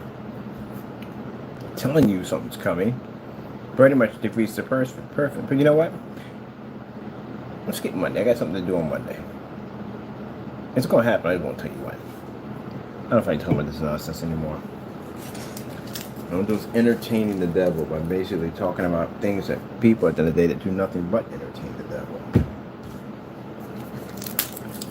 Alright, I'm out of here. I'm deleting this video. Moving on, do some mashup, throw it on there. I'm gonna go outside and play around a little bit in the sun. Have some fun. Do something productive with my time. This has been a waste.